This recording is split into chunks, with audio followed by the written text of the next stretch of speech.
Netcasts you love. From people you trust. This is Twit. Bandwidth for the Tech Guy is provided by Cachefly. CACHEFLY.com.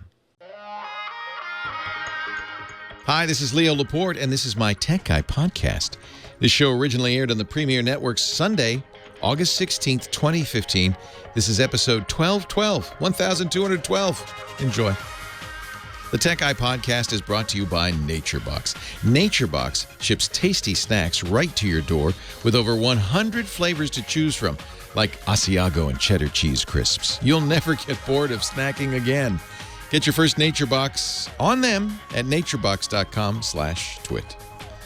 And by Gazelle, the fast and simple way to sell your used gadgets. Find out what your used iPhone, iPad, or other Apple products are worth at gazelle.com.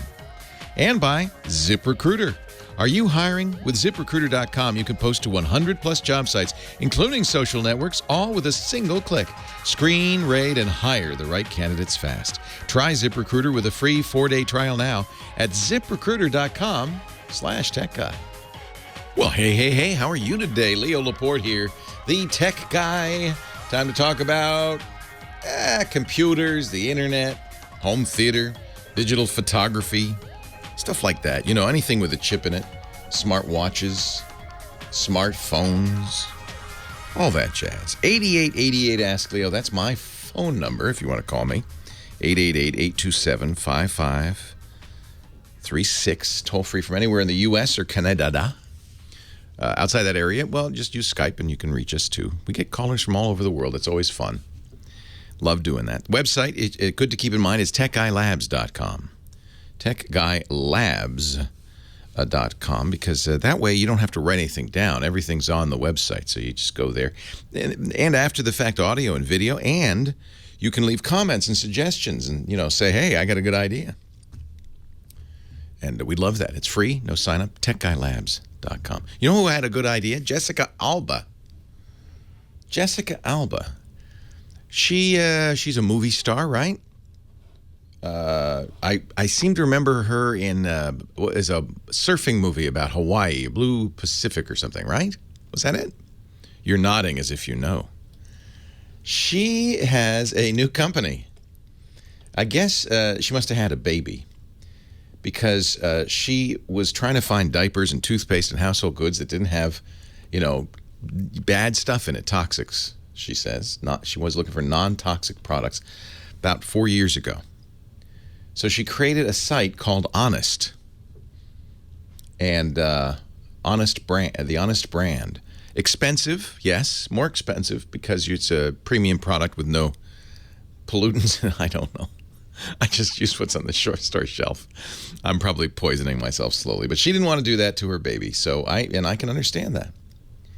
Sales in 2014, in the first year, sales were probably fairly slow, but by 2013, she had $60 million in sales. By 2014, $170 million in sales. Items in 2,500 locations, including Target stores, as well as online. She just got $100 million in funding. The company now valued at $1.7 billion. Wow, good for you, Jessica Alba. That's a good idea, I guess. Wow. Honest. I haven't used it, but I'm sure it's good. Lot of What? It's dishonest? Are you shaking your head, well, Heather Hammond? Look up the part where all the children got sunburned to a crisp because the lotion doesn't work. It was honest, but it didn't work. Yeah. I didn't miss that part. I think it needs some chemicals in it to work.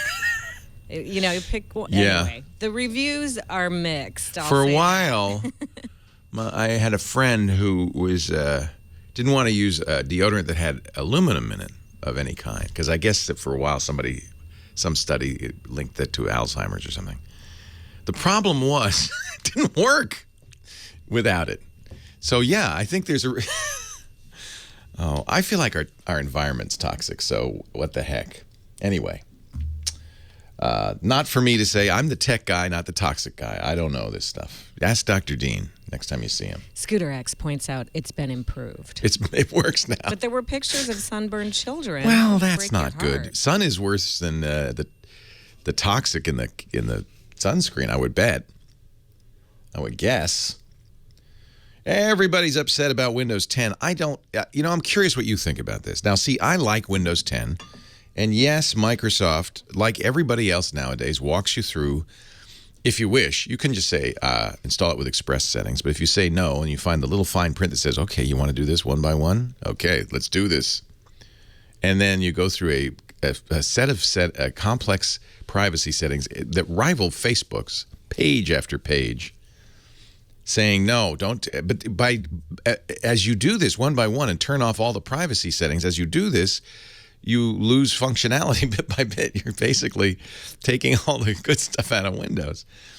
See, the problem is that in order to do things like Siri or Cortana or Google Now or any of that stuff, you pretty much always send the recordings back to the home office where they're processed, categorized, and the answer spits back. If it's a web search, well, guess what? It's got to go to Google or Bing, because that's how it works. But people see these, and I think they got very upset. And now there's just all this noise from people say, oh my goodness, Windows 10 is the worst privacy invasion. There's a long guide on how to disable data locking in Windows 10. And Ars Technica published an article saying, even if you do turn off everything, it still phones home. But then if you read it, if you read the article, it says, doesn't phone home with anything important, but it phones home. I feel like most people go, yeah, well, okay, so what? My attitude is, there's some things it needs to send to the home office, like Cortana. If you're going to dictate, if you're using speech recognition, sorry, that's just how it works. You don't have enough juice on your computer to really do it well. Plus, most of the time, these are searches that come back with answers from the internet. When you and very important lesson, and I know some people haven't yet understood this, but when you put stuff on the internet, it's public. It's public. You should think of it that way. Then you won't be disappointed. And then, part of this comes from the fact that Microsoft for a while ran a campaign. Remember the Scroogled? I laugh even to think of it.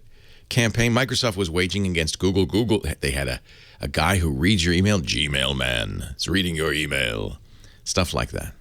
Well, now it turns out, you mean Microsoft's collating our search results to give us improved ads? Oh, just like who? Google? Oh, of course they are.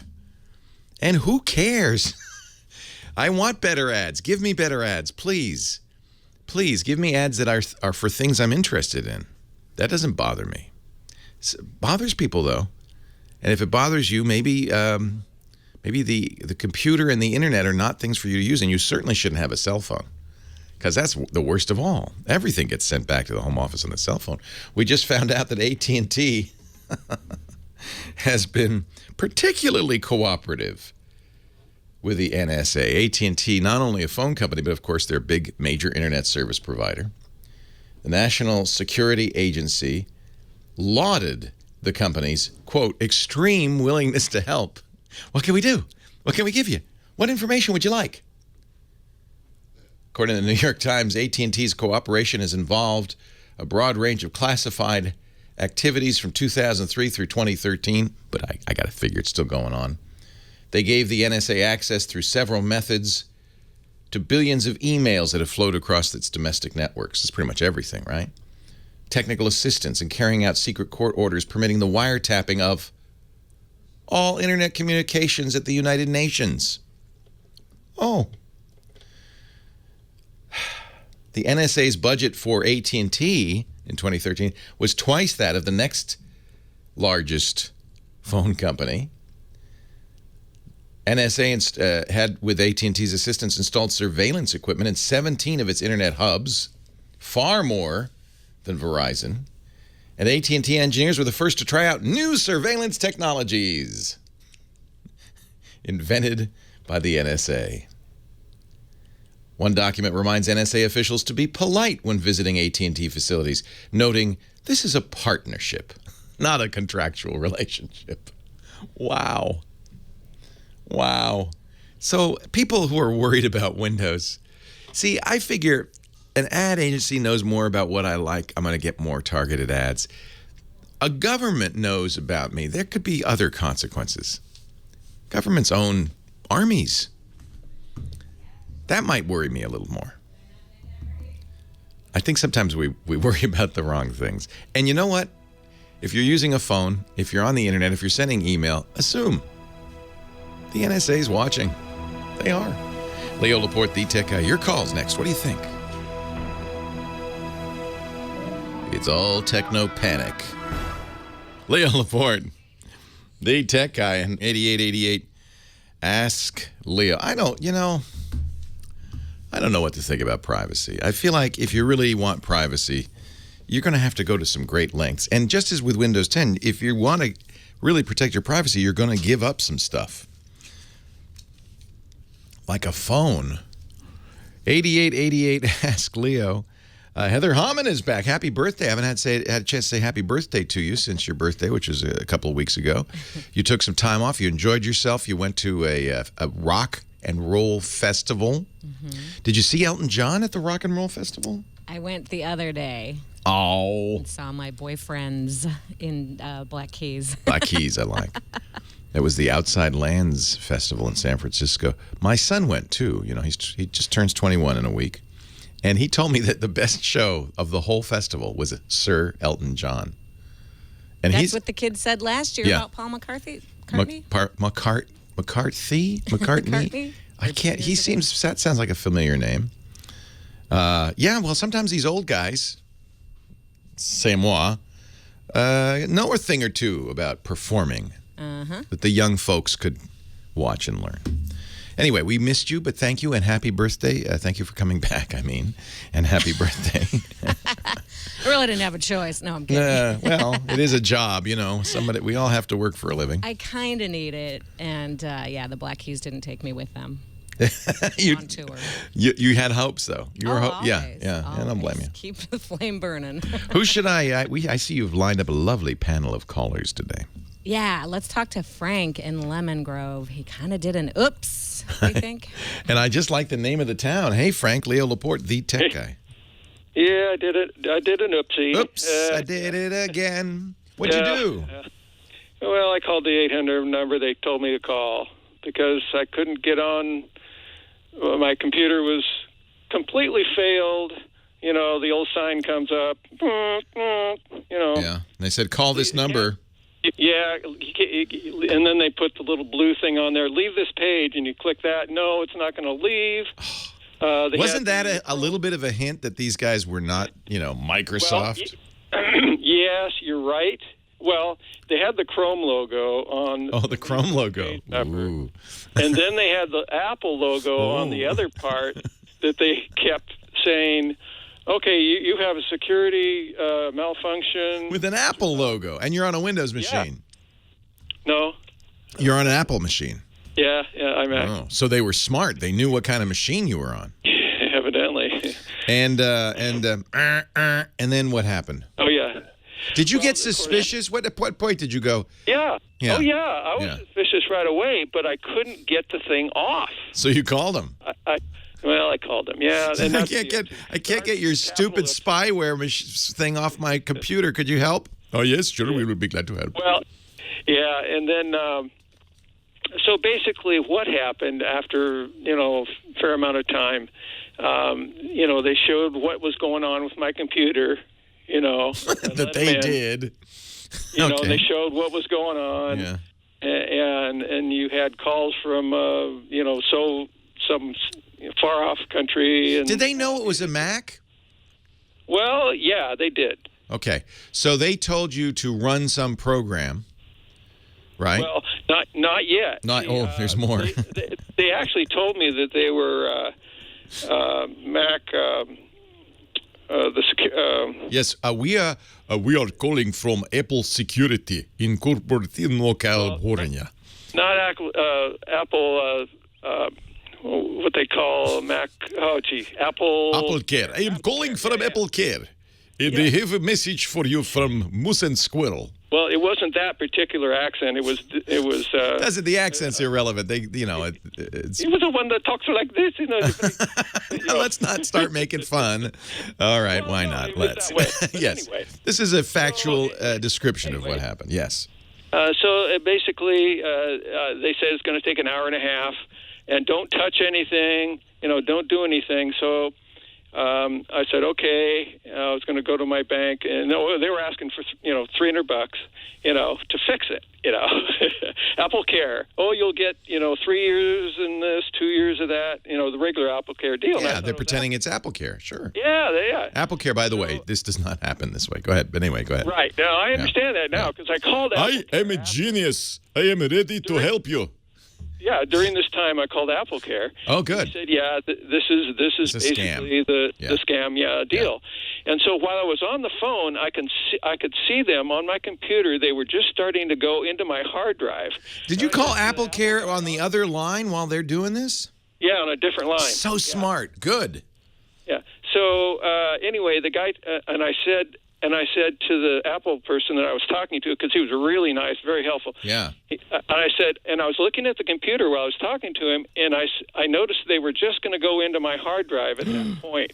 And I said, hey, they're going into my hard drive. What do you think I should do? He said, just turn it off. This is the normal thing to do. I should have just turned the thing off, right? Okay. Or unplug it, from the internet. Yeah. Well, yeah, I just turned it off. Yeah, okay. So then basically, and this was maybe an hour and a half later after I got talking to them. Okay. Wow, you spent that long with them. You made a major investment in this. Well, see, I talked to the guy for maybe 40 minutes or 30 minutes, trying to decipher what to do, because I was, geez, I don't know, can I do this? Well, So I'm trying to understand. So you kind of knew this wasn't on the up and up, and yet you didn't have control of your computer, so you really wanted it. I needed it fixed. So what happened was, while I was on the phone with the Apple guy too, the tech guy started calling me on my regular phone line. I was calling from a different phone. Phones are going. He's got two phones, and he's holding. He's got. I knew it was them because they were going to call me. Yeah. And so I just let the answering device go, and they called me again a little bit later. So then I left. Have you given them money at this point? Oh no, Okay. I didn't. See, Good. I went back to my bank, and I did give them a credit card, but I didn't have enough money in it. Oh, thank Credit goodness. card. So I went back to my bank, and I said, "Hey, I need to just Stop this payment." credit card." Yeah. Good. I need to. Yeah, because now they have your. In case They got money. Now they have your credit card number. So I only have a minute left. So what's the upshot of all of this? Well, the thing is, at this point, I don't see anything wrong with my computer. What should I do going forward to make sure that they haven't done anything to my computer? It kind of depends where you hit them. If they think all along you're cooperating, and then all of a sudden you unplug the computer, they probably hadn't gotten very far. So I'm thinking you're okay. There's a program called Little Snitch. This is what I would get. Okay. It watches outbound traffic. See, it's outbound traffic now. If they've put something on your computer, it will phone home and say, here's his credit card number, here's his banking information, here's these documents. Little Snitch will stop it. It'll keep an eye on it. You know what? We'll take a break. And when we come back, I'll talk about securing your Mac. We talk about securing Windows, but not so much on Mac. We'll talk about that when we come back. Leo Laporte, the tech guy.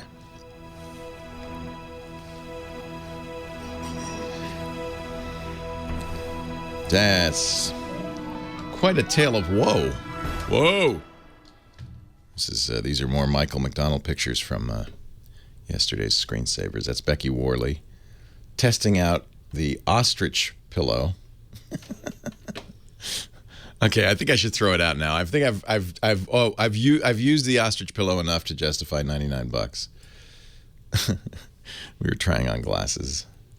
And then Captain Doge stopped by. You want to throw it out? These are good. Well, I don't know. You want to take it home? No, but you should keep it handy. Really? Haven't we gotten enough mileage out of it? That's Michael, by the way, the Got a lot of photographer. mileage out of it, absolutely. Yeah. When I pulled it out, the chat room said, "Oh no, not again." That was a sign. Becky's so beautiful. We should put it away for a year or two. I love Becky. She and her family came over for a barbecue after the show. It was really fun. It was like Beijing here yesterday, wasn't it, Shannon? It was like smoky. You couldn't hardly see. It was 100 degrees. It was horrible. It was like being in Beijing. We celebrated Waz's 65th birthday. That's Denise Howell behind Waz. That's fun. Thank you, Michael. Great pictures.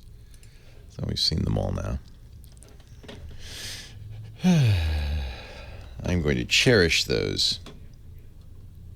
Cherish those pictures. I think you were smished, or maybe you were vished. I don't know. This is the FBI. There are so many online scams that the FBI is now coining terms to describe them. You've heard of phishing attacks, phishing with a PH. That's an email that purports to come from your bank or some other institution you do business with. Looks real, usually has some tone of urgency. Somebody's been trying to access your account. Quick, click this link to log in and verify these accesses. You click the link in the email, brings you to a page, looks just like your bank page. You, with confidence, enter your login and password, and you've been phished, because it's very easy to make an email and a website that look exactly like your bank's, but instead of entering your password and log in to the bank, you were sending it to the bad guy. That's phishing. What's smishing? or vishing? Smishing, which is a combination of SMS texting and phishing. This is the FBI, by the way. Yeah, the Federal Bureau of Investigation. They obviously had a summer intern, and they wrote this article. Actually, this comes from 2010, so I think by now, if this smishing and vishing, if these terms are going to become commonplace, they would have. I think this was an attempt to come up with a term that nobody bought. Smishing is SMS phishing. Vishing is voice phishing. You were vished. In other words, you got a voice call. Actually, first you were fished, then you were vished. And then you might have been smished. Never. Okay, this is really simple. If you get a call on your phone from somebody purporting to be from a variety of places, your bank, Microsoft, the utility company, anybody, be very suspicious. Microsoft says we never will call you, ever, ever, ever. I'm sure Apple says the same thing. So that's the minute you get a call like that, you need to stop. Don't give them any important information like credit card numbers, even addresses, email address. Just don't give them any information. And if you think it might be real, if it is maybe the utility company calling, get a number and call them back. Get a name and a number and call them back. Don't accept everything on face value. That's hard to do, especially since they use scary terms. And so our caller got a pop-up on his Macintosh that he wouldn't go away. Now, that, by the way, is easy to do in the browser without any software on your computer. That's a JavaScript exploit. It's not even really an exploit, it's just annoying, where you close a window, another window opens, close a window, another window opens. And they just can do that and put you in a loop. Best thing to do if that happens, close the browser, just put it away, and don't go back to that site. If you can't close the browser, on a Macintosh anyway, you can hit Command-Option-Escape. Command-Option-Escape, and that'll open a window that says Force Quit Applications. And then all you have to do is find the browser that's open and click the Force Quit button. That kind of overrides what's going on in the browser. Command-Option-Escape. That's kind of like Control-Alt-Delete. It's the task manager. Control-Alt-Delete works in Windows. Do not do what Frank did. Do not call the number on the pop-up, because that's the person who put it there. And if you do call the number, do not give them a credit card number. Now, Frank, fortunately, wised up. And his concern is, well, what might they have done? And, of course, because I wasn't there watching, I don't know what they did or could have done. I don't know how much time they had. Frank had the forethought, the presence of mind to call Apple and say, hey, what's going on?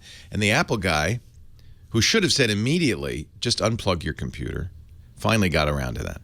Actually, unplugging your computer is not the right answer, incidentally. That is a little risky, because if there's a hard drive operation going on and you unplug your computer, you can actually trash your hard drive. So that's all you really need to do is disconnect from the internet, because that's how they're getting in. So, and I imagine it's as easy to unplug to disconnect from the internet as it is to unplug your computer. You still have to go around back. Just disconnect from the internet. Maybe go to your router and disconnect it. If you can't, then unplug your computer. Let's hope he did that before they did what they would have liked to have done, which is get some software on your computer that'll allow them access at future. Now, this is a lot harder and a lot less common on the Mac. Windows, it's pretty straightforward. There are a lot of RAT programs, remote access programs that they can put on your computer that'll let them turn on the camera, turn on the microphone, watch traffic, put software on there. The kiddies call it, they've owned or pwned, they spell it with a P, P-W-N, pwned your computer. And once you're owned by a hacker or a bad guy, I hate to use the word hacker, because a hacker is a long and honored tradition that it really shouldn't be mixed up with thievery. These guys are thieves, bad guys, crackers.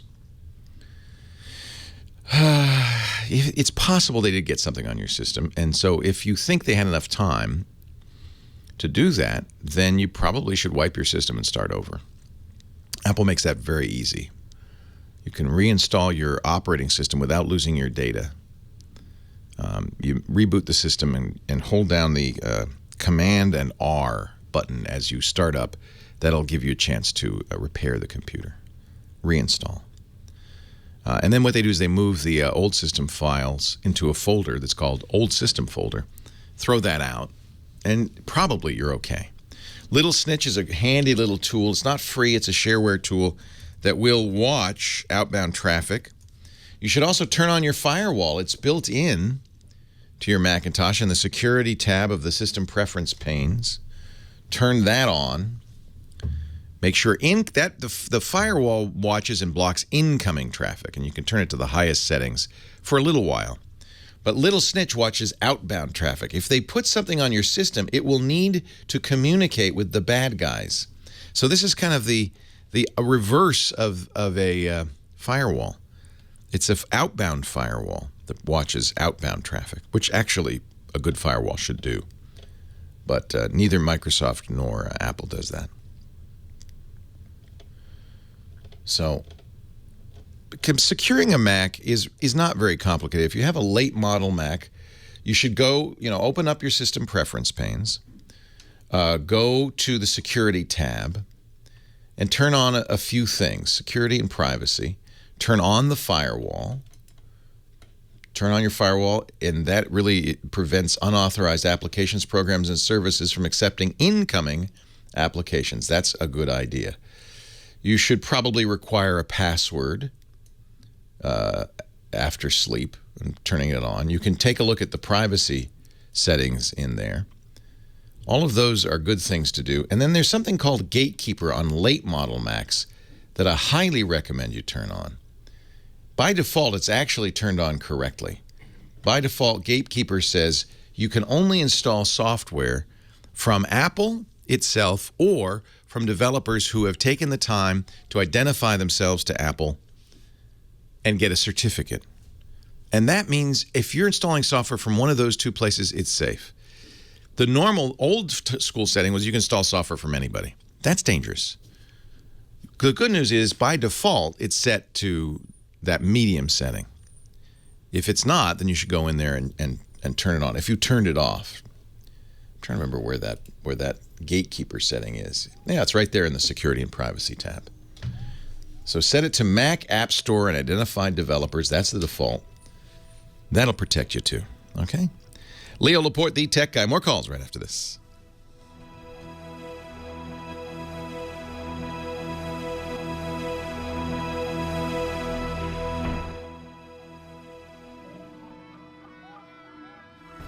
It's time for a Nature Box, time for a Nature Box, time for Nature Box. Nature Box has gluten-free snacks, actually. They have vegan snacks. They have sweet, savory, and spicy snacks. And the great thing about Nature Box, they deliver them right to you. Look, my Nature Box is here. Right to your door. You got to visit naturebox.com/twit and take a look. More than 100 flavors, Asiago and cheddar cheese crisps. What do we have here? Whole wheat chocolate chip cookie bites or strawberry lemonade fruit stars. Oh, here's the watermelon fruit stars. Now, what's great about these is there's never any artificial colors, flavors, no HFCs, high fructose corn syrup, never any trans fats. They're always delicious. This is apple puree, apple juice, natural flavor, black carrot juice for color. Oh, and citrus fiber. And that's it.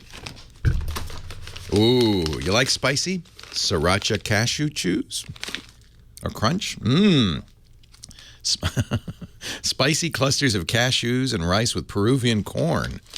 That sounds crunchy. Salt and pepper pistachios. These are always a good treat. Here's the deal. I got a little Nature Box sampler waiting for you. Just pay $2 for shipping when you go to naturebox.com/twit.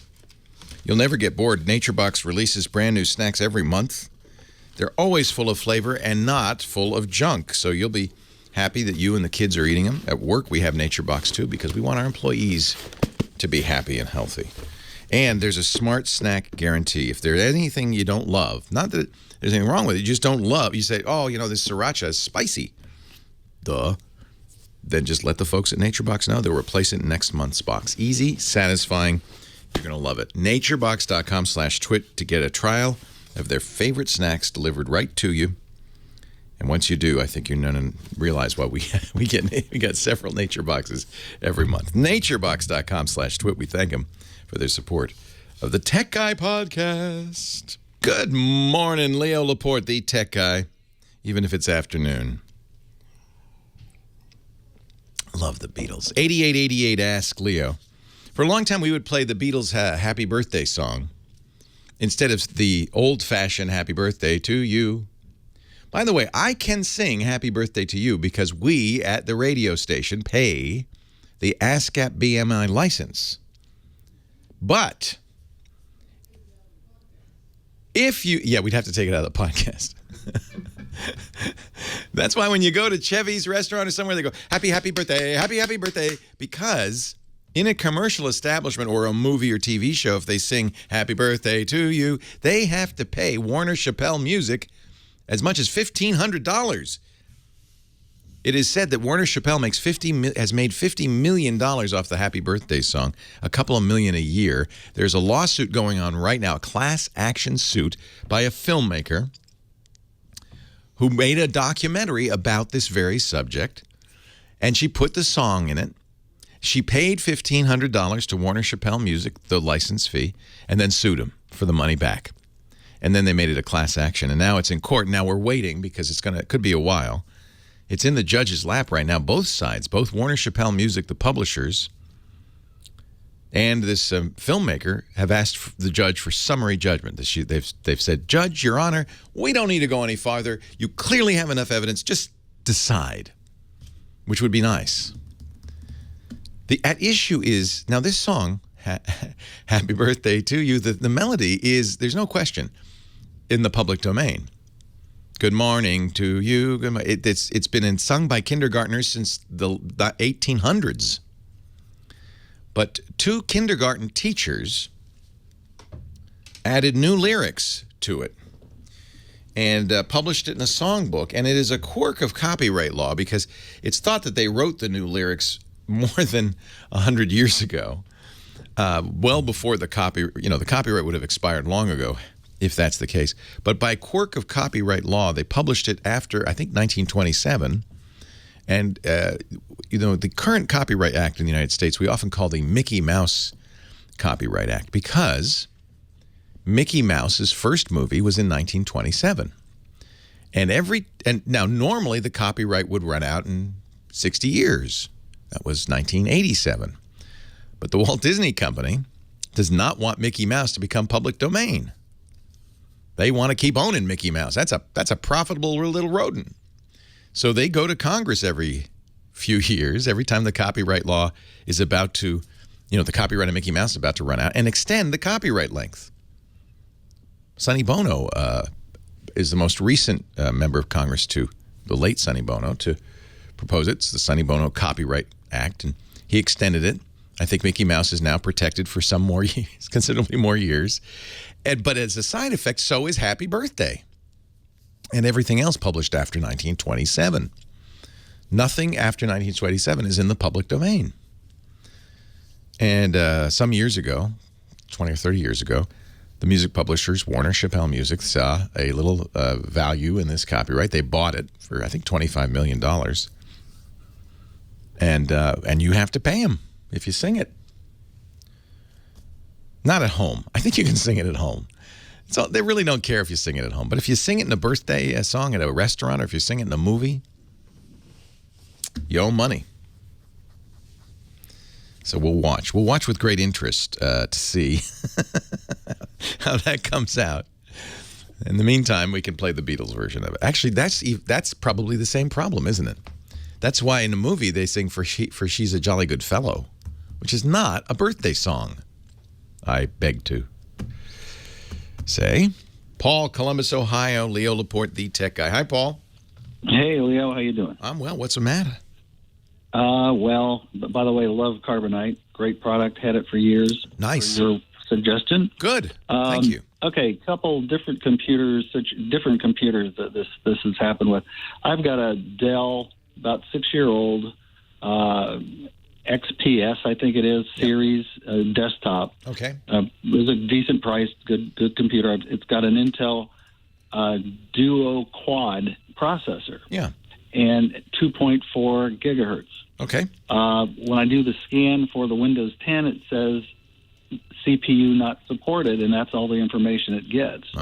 So I checked, went to the Intel site and downloaded a thing to scan for drivers, and there's no new drivers. Everything's supposed to be. That's not it. And it's a weird error message because, of course, that processor will work just fine on Windows 10.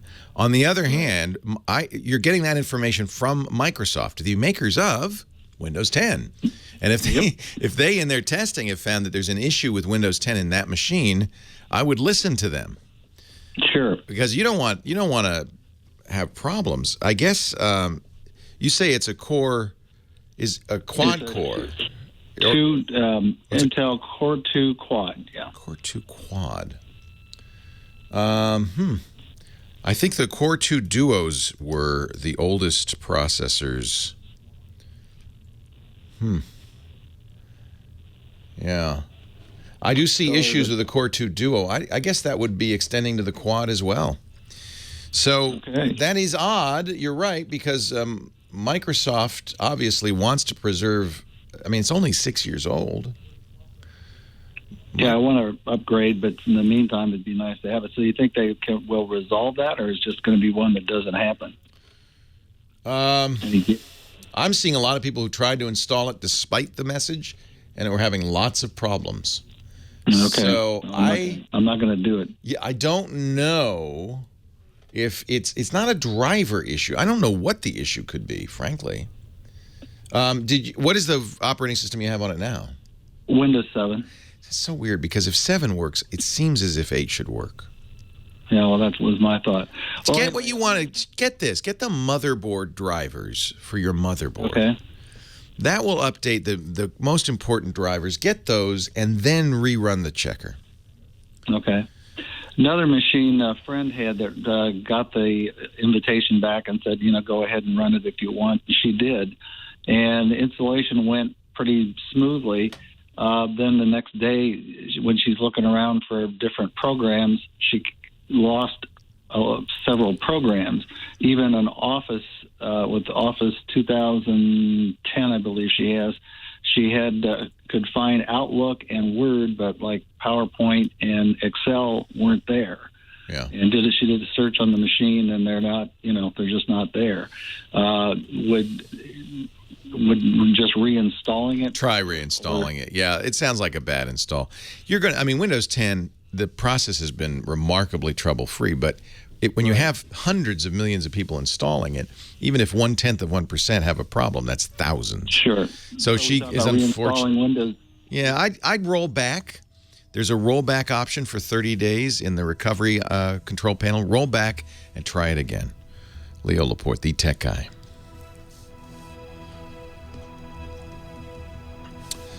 The chat room saying Google the exact processor and error message. There are workarounds. I'd be nervous about a workaround.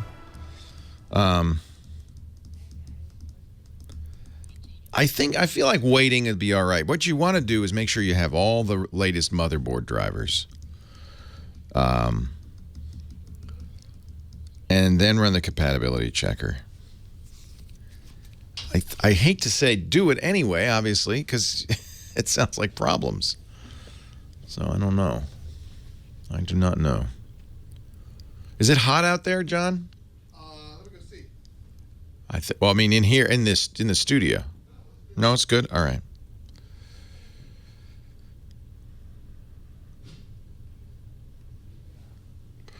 Yeah, I've done Wi-Fi for all of my updates and haven't had a problem because I don't have any wired computers. But 93 in New Jersey. I think we're catching up with you. Yeah. Hot and hazy. Hot and hazy. We're getting that smoke from the fire. I think so.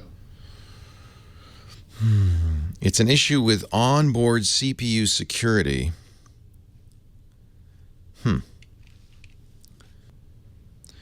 Iceland and San Francisco are the same.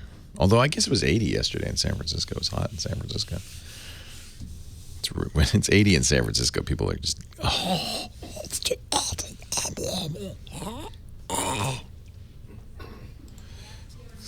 People in San Francisco do not expect hot.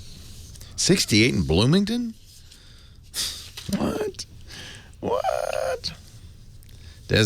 Moon must be in the desert. 119.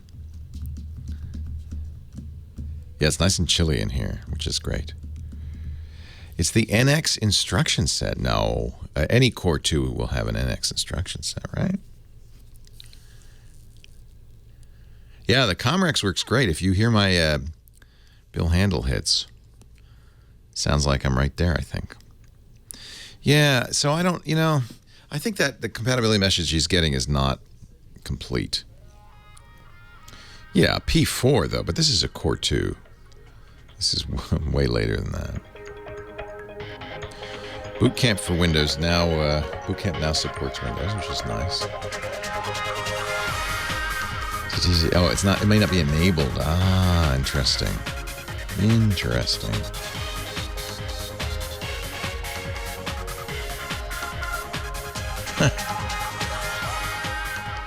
Well, hey, how are you today? Leo Laporte here, the tech guy. Time to talk.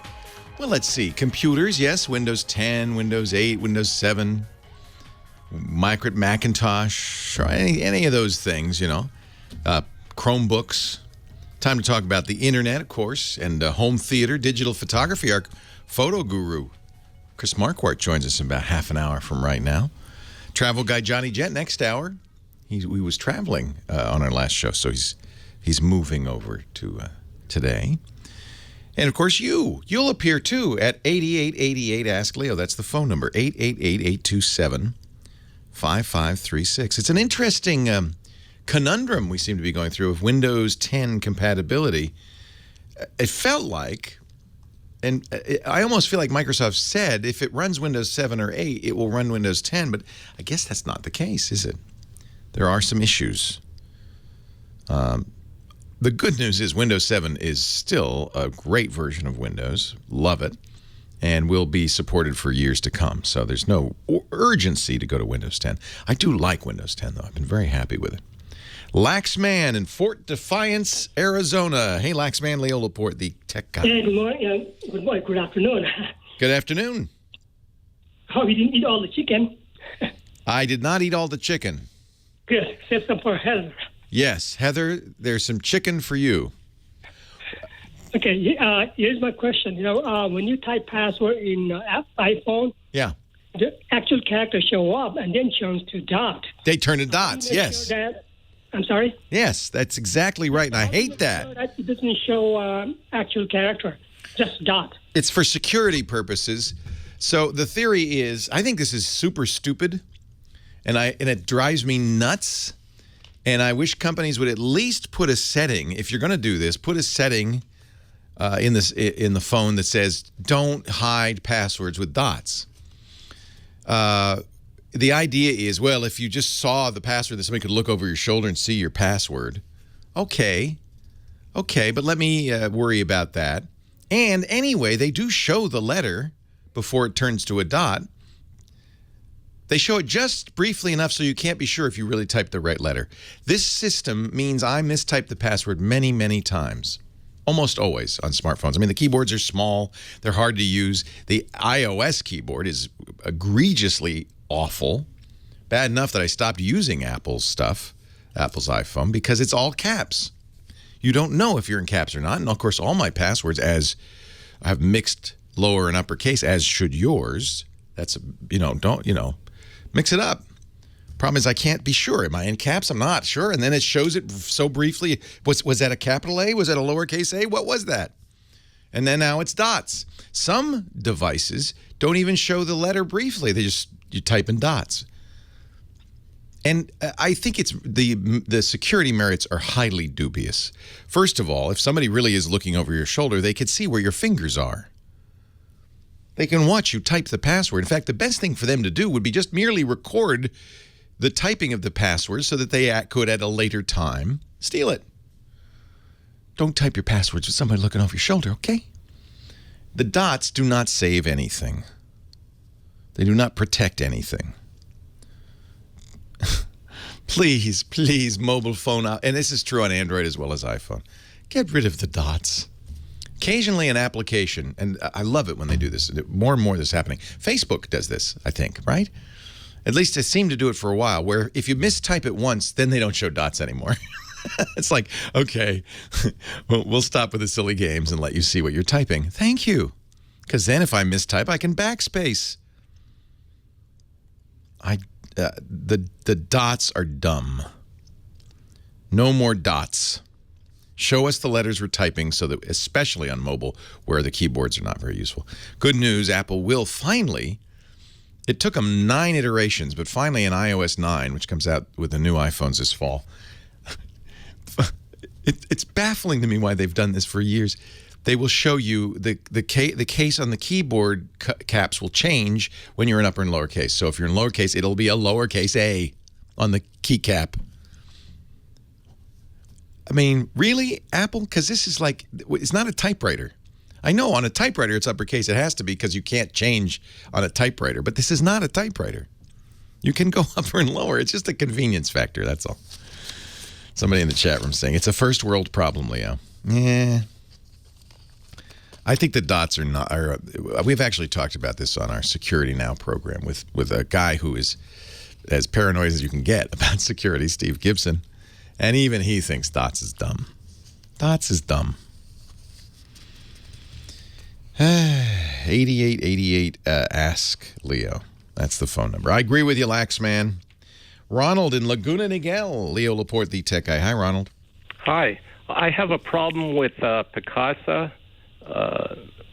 Now, ever since that's Google Picasa, ever since a week ago, before a week ago, I upgraded to that Windows 10, and now I can't get my photos to the web album. What I'm getting is an error has occurred while attempting to import. Either the source is unavailable or the destination is full or read-only. I know there's other people having problems on the forums of Google Picasa, but I'd like to know if your viewing audience is having that problem. Yeah, I haven't seen that. I've moved to Google's Photos. Eventually, I think even Picasa Web will become photos.google.com.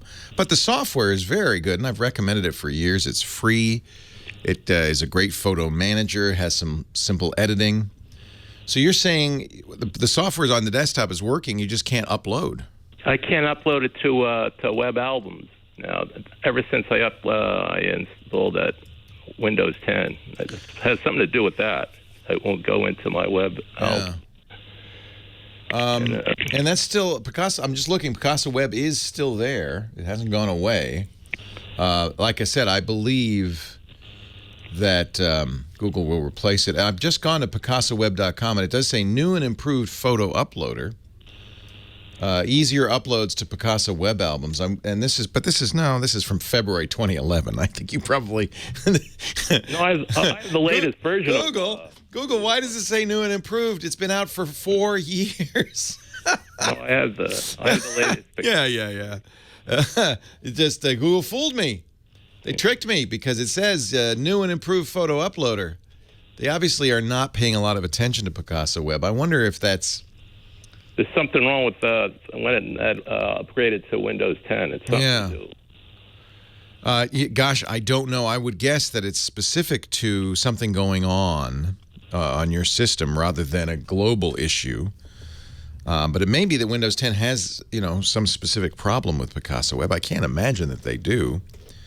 I'll tell you what. I don't know. I haven't had that problem, but I've moved away from Picasa Web, so maybe everything's. I'll tell you what. I'll put it on my Windows 10 machine right now and see how it's working. Anybody in the chat room have problems with Picasa Web and Windows 10? You're not using the Edge browser. Presumably, you should use Chrome if you're going to do it. And if you're going to do drag and drop, you want to use Chrome. Maybe that's part of the problem. The new Windows 10, the default browser is Edge. This is Microsoft's rebranded and somewhat redesigned Internet Explorer. But Edge is not ready for prime time. Microsoft rushed Windows 10 out. And which, by the way, there will be the kind of update. Microsoft's not calling it Service Pack, but it is. Service Pack 1 for Windows 10 will be out in a month or two, probably October.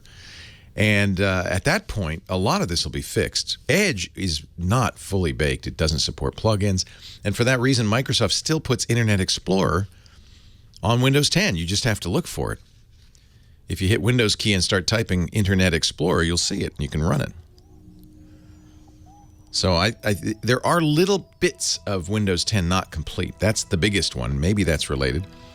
We'll keep our eye open for other problems. Keep listening. Leo Laporte, the tech guy.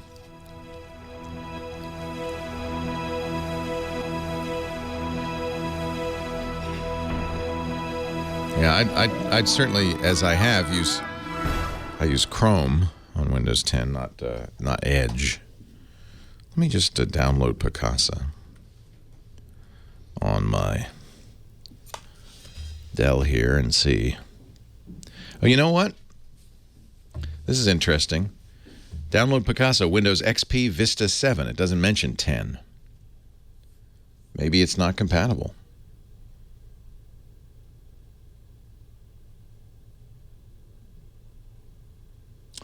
Maybe there's an issue. This is Picasa 3.9. Let's run the setup here. Yes, I'd like to. Thank you very much. Edge is like a half-baked potato, says Dexter, that still needs steaming. I think it's funny that you go to Picasa Web and it says new and improved photo uploader. And then when you click it, it takes you to the article about it from 2010. I'm sorry, 2011. We've made it even easier. Not that new and improved. Okay, Picasa 3 has been installed. Let's close Chrome out and see what's going on here. Search my whole computer for pictures. Select all.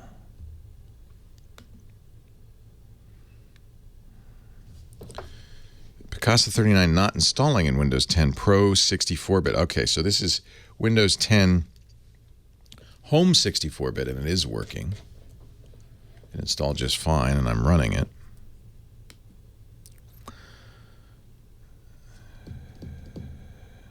Automatically save your photos and videos online with Google Photos Backup. Your items are accessible from any of your devices.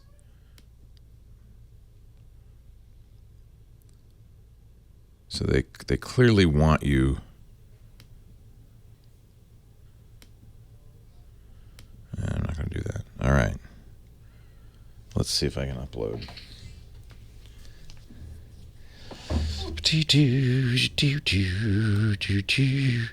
Let's upload some of these pictures from the default Windows install. Upload to Picasa Web Albums. There are people who say that they're having trouble with Windows 10 Pro 64-bit. I had this after upgrading from Windows 8. Picasa. I uninstall, reinstall. Somehow the exe files refuse to go beyond User Control Advisor. I think that's a one-off. But, well, maybe not. Here's what I'm getting when I'm trying to upload to Picasa Web. A blank screen. Maybe it isn't compatible.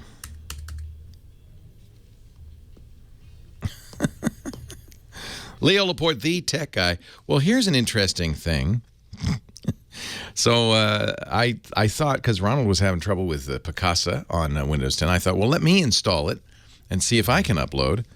And now I'm getting a blank screen that doesn't seem to want to go away. So maybe there is an issue. Maybe there is a compatibility issue with Picasa and Windows 10. I feel like Google has perhaps abandoned Picasa a little bit because they have this new Google Photos thing. I don't know. And, you know, unfortunately, now I'm suffering the same woes you are. I'm going to have to launch the Task Manager to close out Picasa. It's just stuck. It is a 32-bit application on maybe on a 64-bit version of Windows. It's having trouble. We found a link in on the Microsoft page about people having trouble with Picasa on Windows 10. And in this case, it said, I had the same issue, not sure what was going on. I found an installer for an older version of Picasa, version 3.8. I'm not sure I could recommend this. Yeah, I had Picasa 3.9 working on Windows 10, but it froze and would no longer update thumbnails. So I deleted it, and when I tried to reinstall, I couldn't, but I got 3.8 installed. It updated itself to 3.9.137. And then to 141, and everything's fine, says somebody on the Microsoft support site, Microsoft community. So, and by the way, this seemed to fix the problem that the original poster was having. I'm not sure I'd recommend going, if you can get an older version of Picasa from Google, okay. I hate to go out and get it from a third party. You don't know what you're getting. Incidentally, when you go to the Picasa site, Picasa.com, they say compatible with Windows 7, Windows XP, Windows 8. They don't say compatible with Windows 10. It may not be compatible.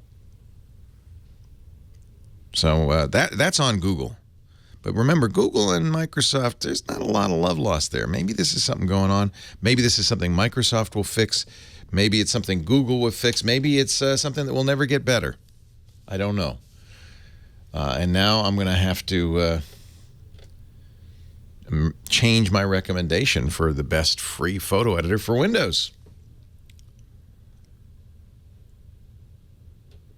Must be an issue. I'm thinking it's an issue with Edge that Google was reliant on some stuff that was in Windows 7, 8, and is not in Windows 10. Perhaps the browser capability. Still doesn't say compatible with Windows 10 on the Google site. So that's your hint. There might be issues. On the other hand, I'm looking at people saying I've been running Picasa 3 for Windows on Windows 10 for months. It works. Don't know. We'll put links to a number of these threads in there. Maybe it'll help you, Ronald.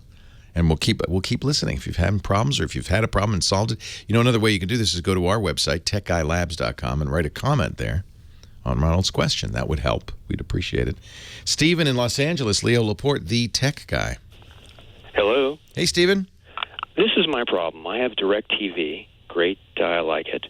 I record tennis doubles on my machine. I am an avid doubles player. And there's not very much on the web that you can, on television that you can record. But I'd like to keep it for posterity because I go back and watch how they do certain things.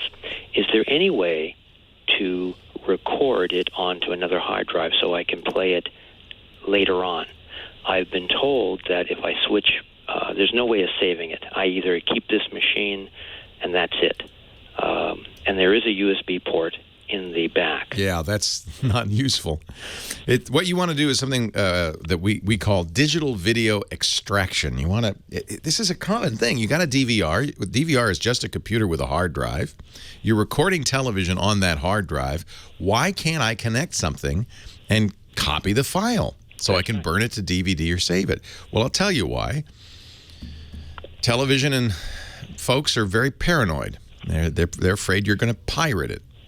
Mm-hmm. So they put copy protection on it. Most DVRs, all the DVRs I know of today, encrypt the data on the hard drive so that you can't use it. They block it. Now, there is a way to do this that they haven't yet succeeded in blocking. It's called the analog hole. And when they say hole, they mean, exception to copy protection.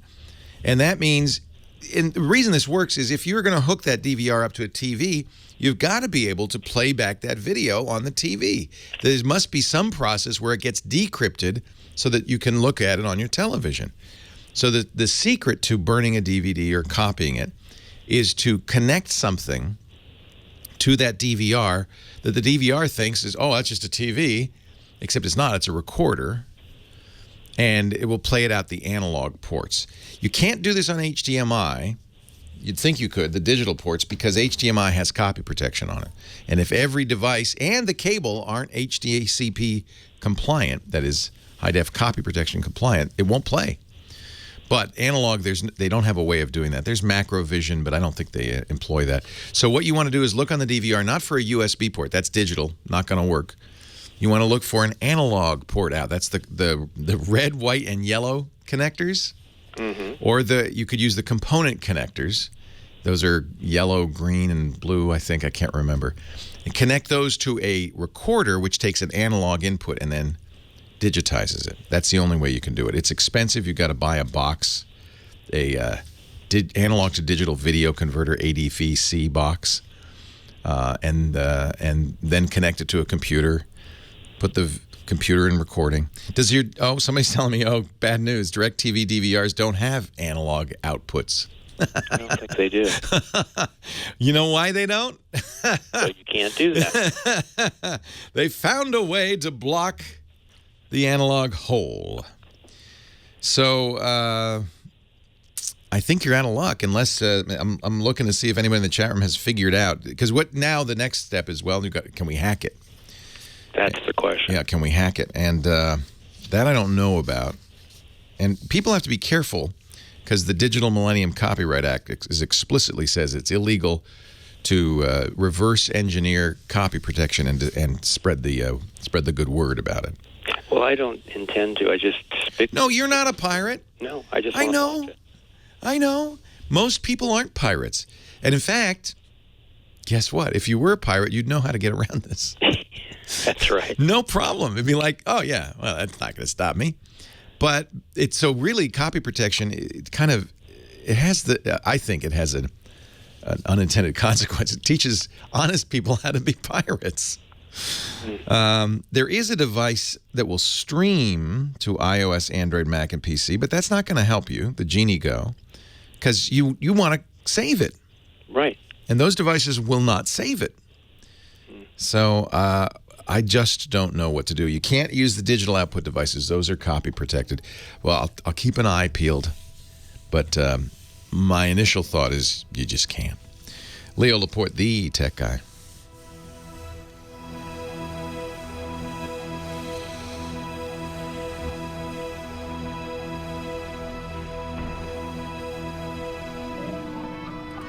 The movie industry will say, well, it's your fault because you guys are a bunch of thieves and we are losing billions of dollars to people pirating movies.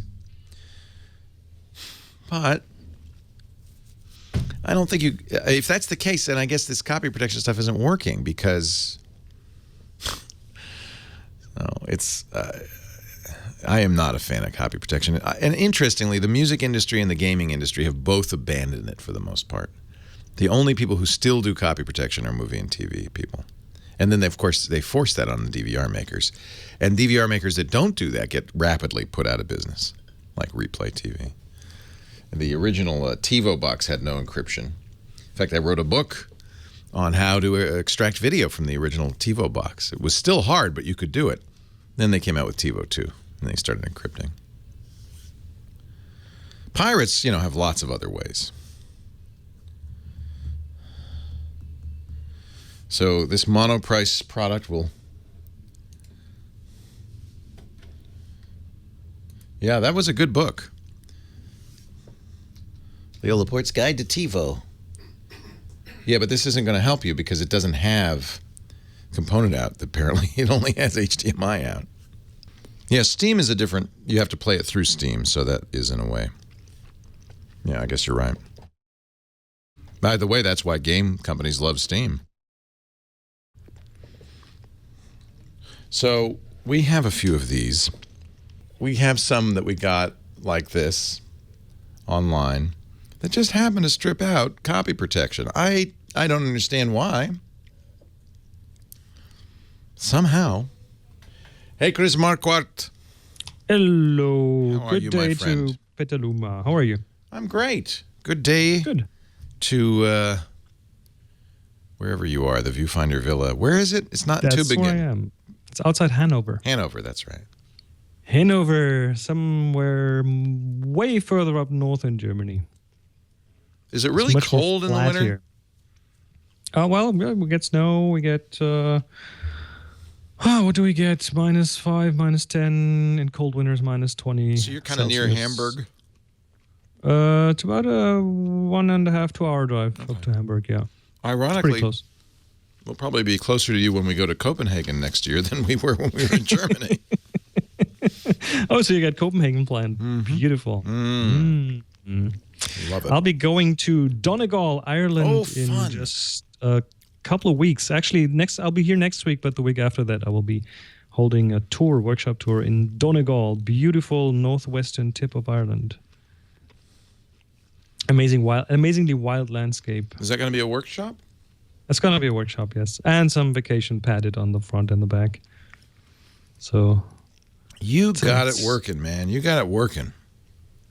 I'm just trying to get some new tours out for next year. If you go to Discover the Top Floor, I have a thing coming in March, which is the Lake Baikal in Siberia. Ooh. Which is going to be cold, but most beautiful. And then there's one potentially coming up, the Lofoten Islands and area of Norway. Wow. Fjords. The fjords. And Bhutan. Wow. Leo Laporte, the tech guy. Chris Marquardt is our photo guy, our digital photography expert. He joins us every week to talk about photography. We were just talking about he's smart. I think that professional photographers generally can't make a good living just by photography. They all seem to teach classes, do workshops, do outreach, do a variety of different stuff. Maybe that's just because you want variety. It's getting harder and harder, I mean, with the democratization of the camera market, everyone can buy a professional grade camera. There's a lot more talent in the market these days. So obviously you have to look in other areas. Now, the good thing is I love sharing. I love teaching. I mean, that's why I do the podcast. That's why I do Tips from the Top Floor, because I would like everyone to be a bit of a better photographer. So that's pretty much why I do this. And the workshops are a good fit. And I've been doing them for like 10 years now. Well, you're a great teacher. So coming up, he's planning workshops to Siberia. Lake Baikal. In Lake winter. Baikal In winter. You got to go there in winter. It's the biggest, clearest freshwater lake in the world. It's also cold there, yes, but I think the tour will actually include rental for like really warm shoes and things. So. Yeah, I want to do this. It's in March 2016, so it's not the dead of winter. It'll be early spring. Yeah, the lake will still be frozen in many places. Man. Which we actually will drive on with big cars and things. So. Oh, fun. Yeah, this is really good. This is becoming a big industry for you, Chris. That's great. DiscoverTheTopFloor.com if you're I think, I have to say this, I learn more doing photo workshops than I ever learned just on my own, because you're working with real photographers, professionals, and it's a great way to just kind of learn by watching how they work. It's so useful, and it's inspiring. It gets you out That's there. the idea. That's the idea behind it. Just the doing, the doing, and the being slightly forced out of your comfort zone. That's what makes you learn new things. That's what makes you grow. If you're on your own, you will. It's harder to leave your comfort zone, as if there's a teacher behind you, kind of prodding you with a stick. Right. Well, what should we talk about today, Chris Marquardt? Prod me with a stick. Oh, well, it's a simple thing. No. Actually, and a very cost-effective thing. I want to talk a bit about DIY, because the smaller cameras these days, the compact cameras, even many of the mirrorless cameras have built-in kind of macro capabilities where you get to shoot things, close-ups of small things, and a lot of people are looking into that. Even you remember last week we talked about pimping your lens, like how can you make your DSLR lenses into a macro lens? Right. Now, a lot of people want to do this, but often you run into the problem of the light being bad. Now let's do this hypothetical situation. You take a picture of a plant in your garden. There's this little flower growing in the grass or something. And this works for other small things too. And then there's harsh sunlight, and harsh sunlight is not a nice light. It makes it tough for your camera to get a good picture, because you might have blown out highlights or underexposed shadows and things. So soft light is better. Now, making light soft means increasing the surface of the light. So making it a bigger light source pretty much. And there are several ways to do that. The one is like shooting in the shade, which is kind of hard to take that little flower and put it in the shade, because that'll kill it. You can block the direct sun with something, like yourself, for example. If something small, you could stand between it and the sun and get a bigger light source this way. But don't you get your outline then, your shadow on the picture? Well, if it's a macro thing, you will probably be well within that range. Yeah. You could rip the plant out and take it inside in a room. Don't do that. You don't want to do this. You'll be the last person to take a picture of it. You could create a DIY diffuser, which is something that you would hold between the sun and the plant, like a piece of tissue paper, for example. That's a good idea. I like that. Well, problem is you don't have enough hands. You need an assistant for that, that's not really going to work. What you really want is what many photographers use in this situation, a light tent. It's often used in product photography. It's an enclosure where you put something inside that diffuses the light. And for a macro, you need a very small light tent. And go to ttf.com/macrolight. That's a shortcut that will get you to a website that has a wonderful, beautiful, simple-to-do DIY solution for a small light tent for macro photography. All you need is a white plastic cup, a pair of scissors, and a bit of gaffer's tape. So how this works is you cut off the bottom of that plastic cup, and I mean there are different sizes of plastic cups. You could use a bigger one, smaller one. Try it out, which one works, and then attach some of the gaffer tape to the back, not to tape it to your lens, but to create the opening, the right size that you can just stick it in the front of your lens. And now all you want to do is take this over the plant that you want to take a picture of, or the small thing you want to take a picture of, and then you can shine on light onto that from the outside, and it will diffuse it, it will bounce it around inside, and all of a sudden you get this beautiful diffused light. How fun. And it's really just a 5-minute project, and having that with you, or just doing it in a pinch, just looking around, where can I find a cup, where can I find a pair of scissors, is going to make your macro photos in the bright sunlight much, much nicer. Much nicer. And it helps you. It helps you take the distance too. We have to credit Petapixel, who Joseph Linaschke. These are he does a great series on lynda.com, which is a sponsor, by the way, and those do-it-yourself photo series. It's so cool. He does a lot of this stuff. The last one, he was in a textile store looking for bolts of fabric to use as backdrops for photography. It's kind of fun. Exactly. And there's just so many things.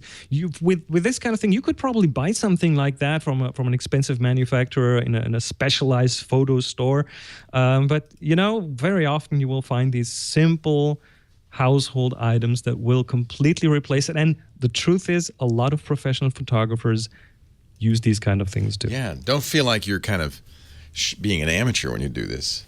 One thing I've noticed about my favorite photographers, they are very much hands-on. They like to do it yourself. They like to try new gadgets and ideas.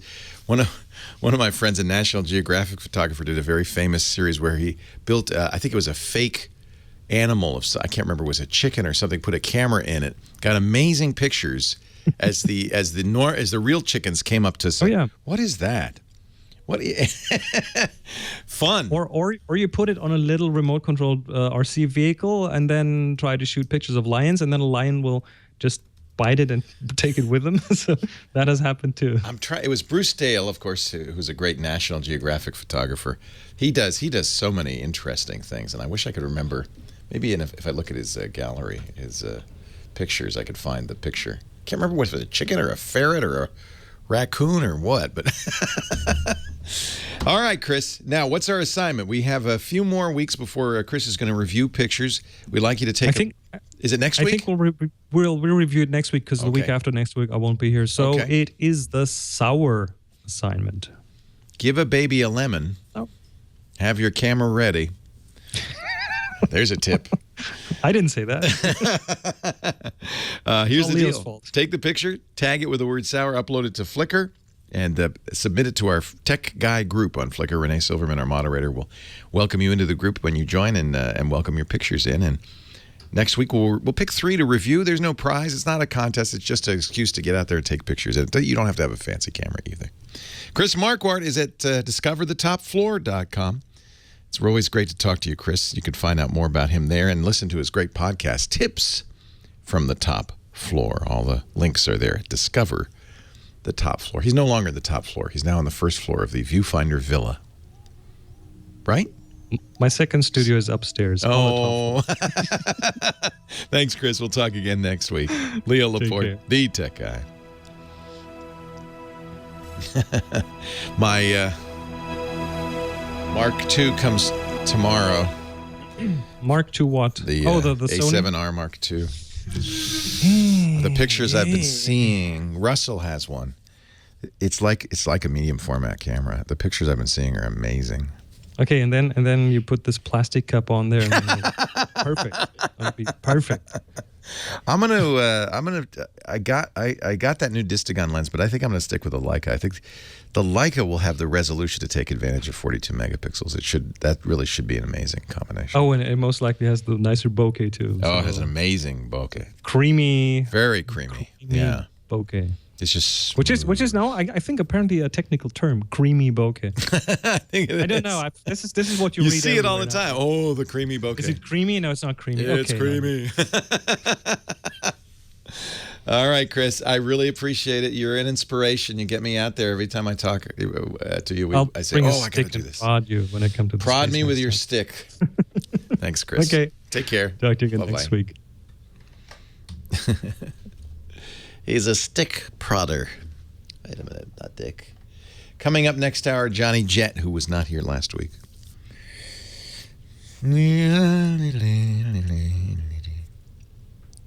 Yeah, it also does 4K video that blows your mind. Blows your mind. My review of the Amazon Echo, good news is it's cool, but we don't use it all that much. We used it last night. Becky brought her kids over, the little kids, and she said they dance really well. I said, Echo, play Uptown Funk, and they danced. Yeah, I do use it to listen to Audible. It's in the kitchen, so most of my Audible listening does not happen in the kitchen. Maybe if I put it in the gym or the bedroom. Port forwarding is fine as long as you're careful about which ports you forward and you're explicit. Do not DMZ. That's a little more risky. But if you forward explicit ports to your Synology, you'll be fine. Leo Laporte, the tech guy, 8888.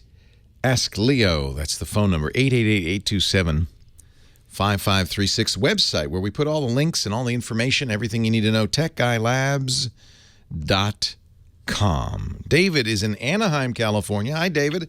Leo Laporte here.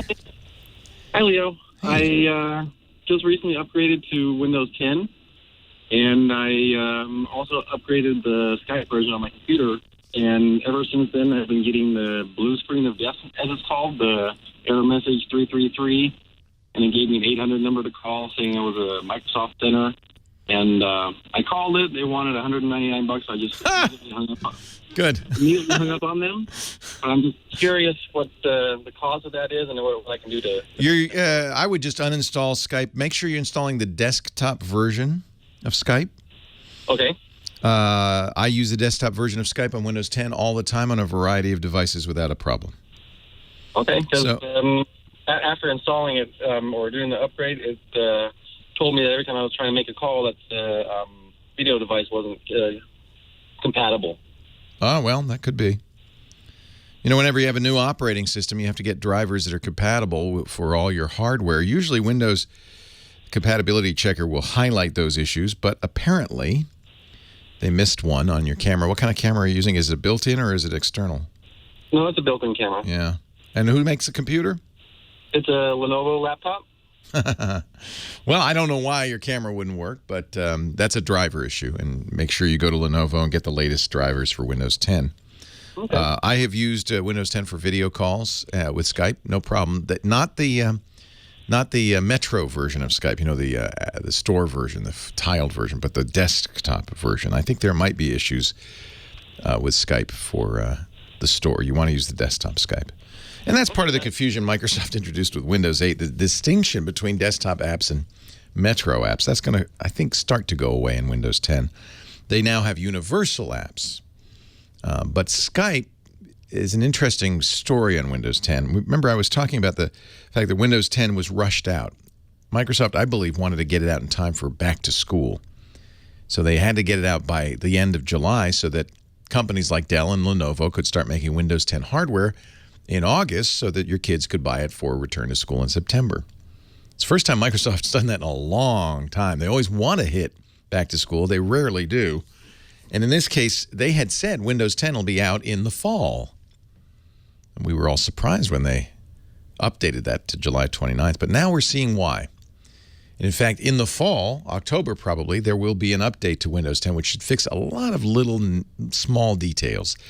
One of them is to give Edge, the new browser, more capabilities. It is right now kind of hobbled. The other is to get Skype, I think, to more tightly integrate Skype into Windows 10. Microsoft wants Skype to be everywhere in Windows 10. They plan to separate the messaging, the chat part of Skype out from the phone call, audio and video call part of it, because Skype messaging is going to become the new Microsoft Messenger, basically.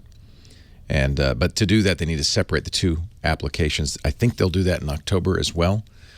And it may be that Skype will work differently or work better on Windows 10. It's one of those things they didn't finish, they didn't get to when they rushed it out. So I think that may be related to your issue. Or it may simply be the hardware, the camera in the Lenovo doesn't have a compatible driver. That's one of the reasons I recommend, if you are going to upgrade to Windows 10, that you wait until you get a little pop-up from Microsoft saying, okay, you can do it now.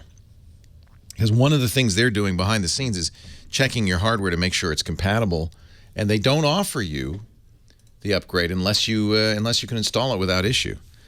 So if you go out, you can certainly upgrade by going to Microsoft's website, downloading Windows 10 and installing it. But my experience with that, and I did it, was less than optimal. It didn't work with everything. All the drivers weren't there. It didn't activate right away. I think it's best to let Microsoft tell you when it's time. That will avoid these kinds of issues, I think. But just so you know, Skype works fine for me on Windows 10 with my. I'm using it with a Logitech C910 camera, but neither of those have had any problems. Luis and Tarzana, Leo Laporte, the tech guy. Hi, Luis. Hi, Leo. I'm just having a problem with my laptop. I could not connect to my Wi-Fi at home, but other devices can connect. Okay. So your Wi-Fi is working, it's just your laptop can't. This is the other thing to try. Will that laptop connect to Wi-Fi somewhere else, like at a coffee shop? Yes. On my other place in Maywood, I go to Maywood every day, and I can connect to that Wi-Fi. And you have no trouble? no trouble. Does it see the Wi-Fi at your house? Can you see it? Yes, and it's AT&T. And when you say connect, what happens? Does it think for a while and then says, I can't connect? The weird thing is it shows connected. But the bar shows X. Oh, I see. X usually means there's nothing there. I'm not connected because I can't. So it isn't connected. And you're standing right next to the thing. You're not far off from the antenna? Yeah, I'm in the next bedroom. So the router is... Well, go right next to it just to try it to see if it works there. Okay. Go right next to it. In fact, the first thing to do, if you have an Ethernet port on your laptop, is connect a physical wire to that router to make sure that everything is working that way, wired. Okay. And if that works wired, then disconnect the wire, try to join the Wi-Fi, see if that works. It could be, there's a couple of things. Is it an older laptop? It's Bio, I think 2012. It's not very old. Sunny Bio. Yeah, that's not that old, but older laptops sometimes don't support newer protocols. Do you know? Did you set up the Wi-Fi router at home? At first it was the technician, but then we had a problem with the Wi-Fi network, so they changed the AT&T Wi-Fi. So this isn't the first time you've had a problem? Just with my laptop, this is the first time. But before, we could not connect to the Wi-Fi, so we had a problem with the router, so they changed the router. Sounds like there's... It shows everything green, and then it goes on and off. I get connected, and now it shows not connected, and then I'll check the network settings. It's the key, the Wi-Fi password. They're all correct. They're all correct, yeah. I would reboot the router, unplug it, let it sit for 10, 20 seconds, try it again. I would do the same with your laptop. Try it right next door, and do try it wired, because your Wi-Fi router will have Ethernet ports. Try that too. Leo Laporte, the tech guy.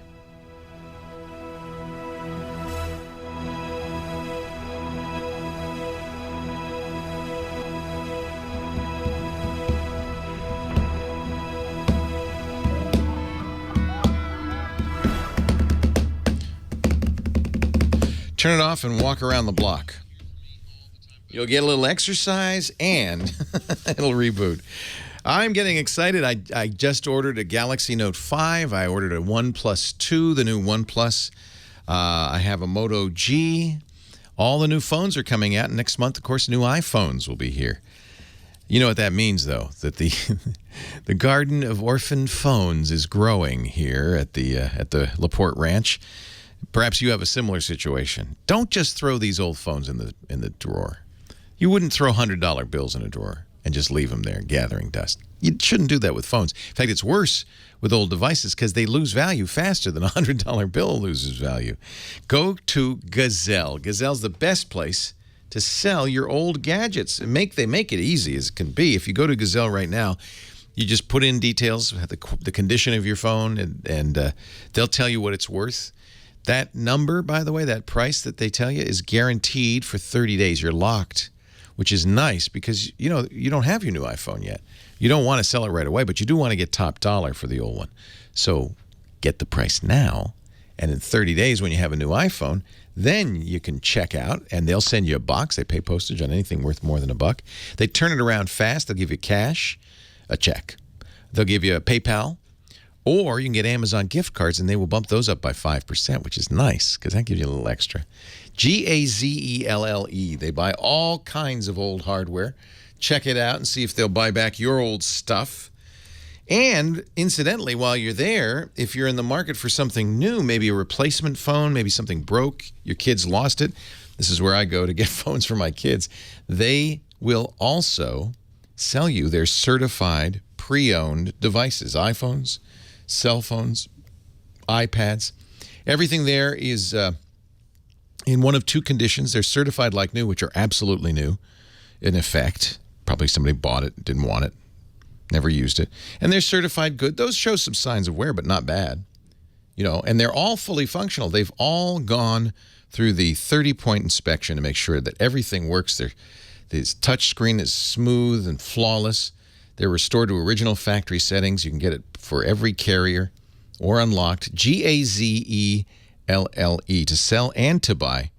They have bought and sold more than 2 million phones and tablets, sending out over $200 million to over 1 million customers over the last few years. Shipping is free. Processing is fast. They'll even wipe the data when you're selling a phone or a tablet. And if you forget to do that or can't, because they do buy broken iPhones and iPads. They will buy them broken. Check it out. What's your old stuff worth? Gazelle.com. And then get a new one also at Gazelle, Gazelle, Gazelle.com. Sell and buy your gadgets the fast and simple way at Gazelle.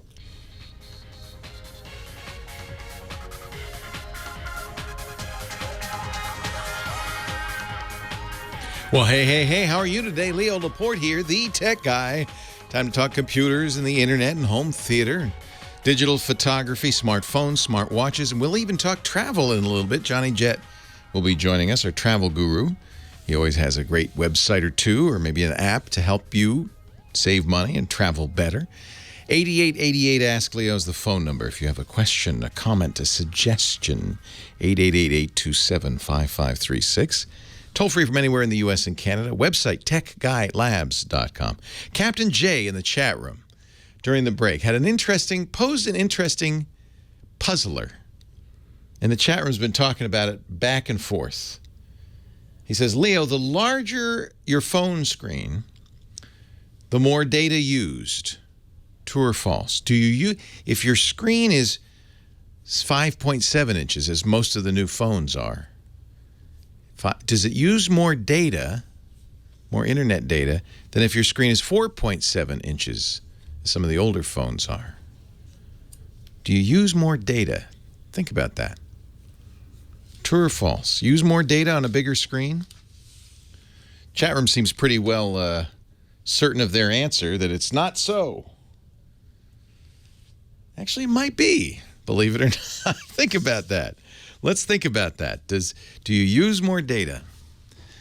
8888 Ask Leo. I'll talk about that a little later on, but right now let's go back to the phones. Peter is in Detroit with a question. Hey, Peter. Leo Laporte. Hey, how are you today, sir? I am very well. How are you?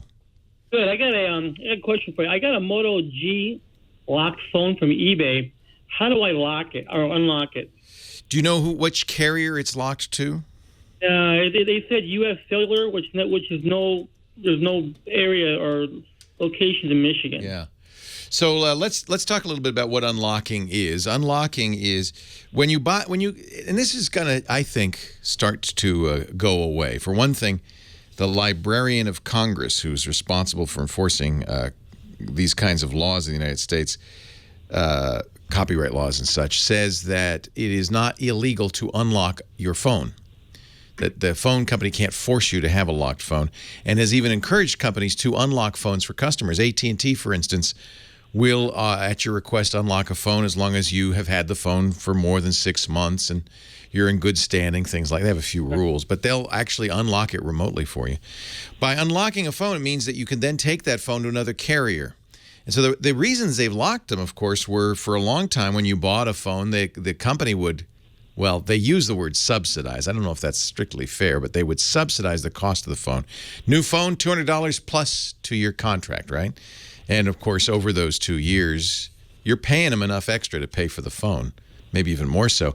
And worse than that, you change your plan or you do almost anything to your deal, and your contract gets extended for another 2 years. It's kind of a scam. Verizon is turning their back on this. T-Mobile has for some time. They've all gone to month, no contract, and no subsidy for the phones. You pay either the full price or you buy it on time, as you would if you bought a car or anything else, and you pay them a monthly amount to pay for the phone. So unlocking, I think, is moving fast. In general, unlocking can be done either with software or within the phone's dialer interface. There's often a series of numbers and symbols that you enter to unlock a phone. And of course, the company itself can push down a signal to the phone to unlock it.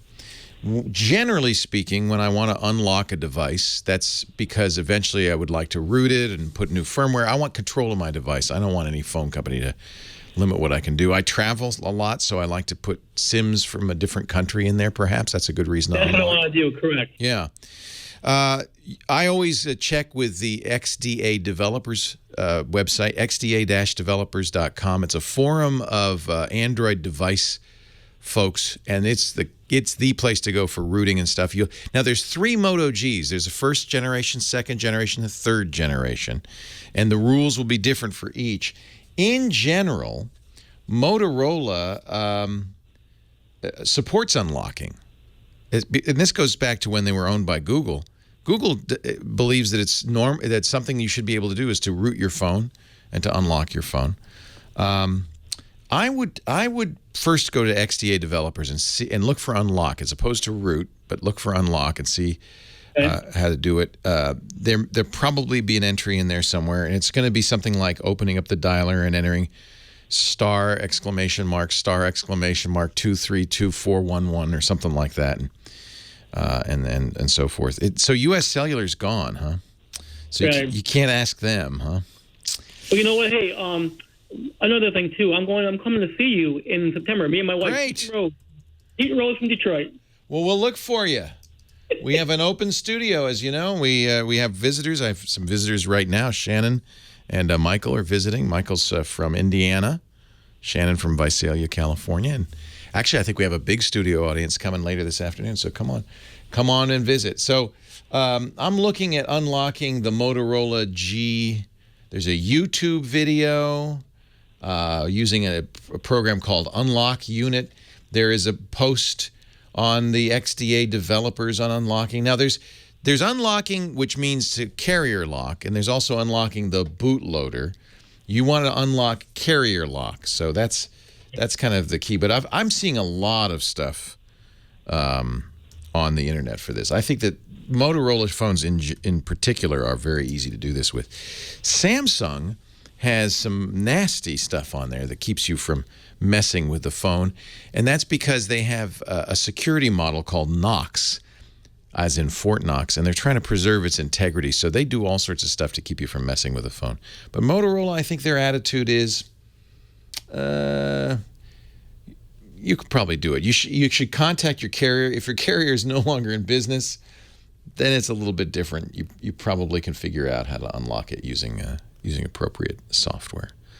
I bought my Moto G. I got the new third generation one. I'm looking at it right now from Motorola, so it came unlocked. And at $200 new from Motorola, this is an amazing phone. This is a great deal. So I don't know. You mustn't have paid too much for it on eBay because new, they're cheap. New out of the box, they're cheap. Jay in Providence, North Carolina, Leo Laporte, the tech guy. You're next, Jay. Hey, Leo, now everybody's going to think that I'm Captain Jay in the chat room, but I'm not. You're not that Jay. Okay. But his topic may play in to some extent to what I was going to ask about. I have a Mac Mini almost 4 years old to the day, and it is beginning to crash with respect to its display every 5 hours or so. Hey. Actually, a little bit worse than that, but the shifting screen, sort of like what happened to the MacBook Pros from about the same time. Yeah, they have video card issues. In fact, Apple eventually issued a recall. But was that for Mac Minis too, or just No, it was for MacBooks. I'm sorry to say, it was for the laptops. But it sounds like you have a similar problem, and you may have in the Mini. It could be an overheating issue because that thing is tight. In fact, have you touched your Mini after it's been operating hard for a while? They get hot. Yes, and right now I have pieces of cooling fin things out of old Windows machines sitting on it. That's the first thing I'd suspect. If after you operate it for a while, it fails, or the video gets wonky, sounds like something's overheating. So do you think I should go ahead and just buy another one or spend more money on it? Well, how old is it? It's 4 years and a few days. It's from that mid-2011 thing. Yeah, you'd benefit by getting a new one. They're a lot faster. So even now, mine, by the way, was the one that was like a mid-range in terms of the options 4 years ago. But I've heard that the new one is just as good. That the low end is just as good. Yes, you could get the low end would be faster than your existing one. It does sound like overheating. The Mac Minis are hard to open. They're held together by friction. You need something called a spudger or a paint stripper to pry it open, and I'm not sure I recommend that. But I do feel like that's an overheating problem. Leo Laporte, the tech guy.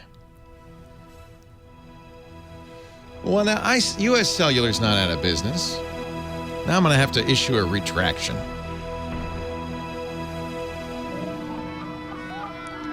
They're perfectly viable. I don't know. It didn't sound right to me when he said that, but I thought... Just not in Detroit. Maybe they're just not in Detroit. Well, who is? So you should be, the first thing is always to call the carrier. So I would call the carrier, say, look, I bought this on eBay. I'm not a customer. Can you unlock it? You may need a U.S. Cellular SIM in there. He didn't say they're out of business. He said they're just not in his area. Okay, I misunderstood him. I think you should. I thought they were still in business. I shouldn't have. Companies take poorly to national radio shows announcing they're out of business. Let me fix that immediately. The 2011 Mac Mini does not need a putty knife to open it up. I thought they did. But it's a CDMA phone. That may propose bigger issues. It's not a GSM phone. He's not going to be able to do it. I have an answer. I don't have an opinion. I have an answer for you, Captain J, but I'm going to tease you with it a little bit. I'll give you a hint. The chat room's wrong.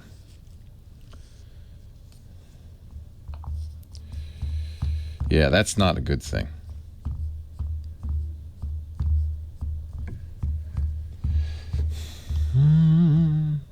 Chat room's idea is right, but they didn't think about one thing.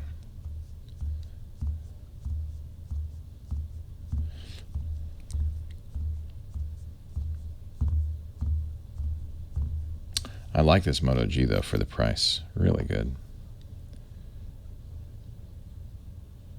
Uh-oh, new Boston Dynamics robot.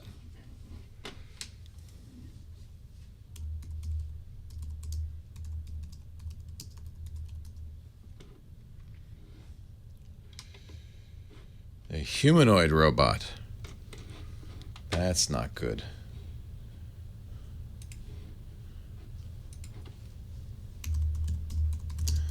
I've been watching Humans. That's a good show.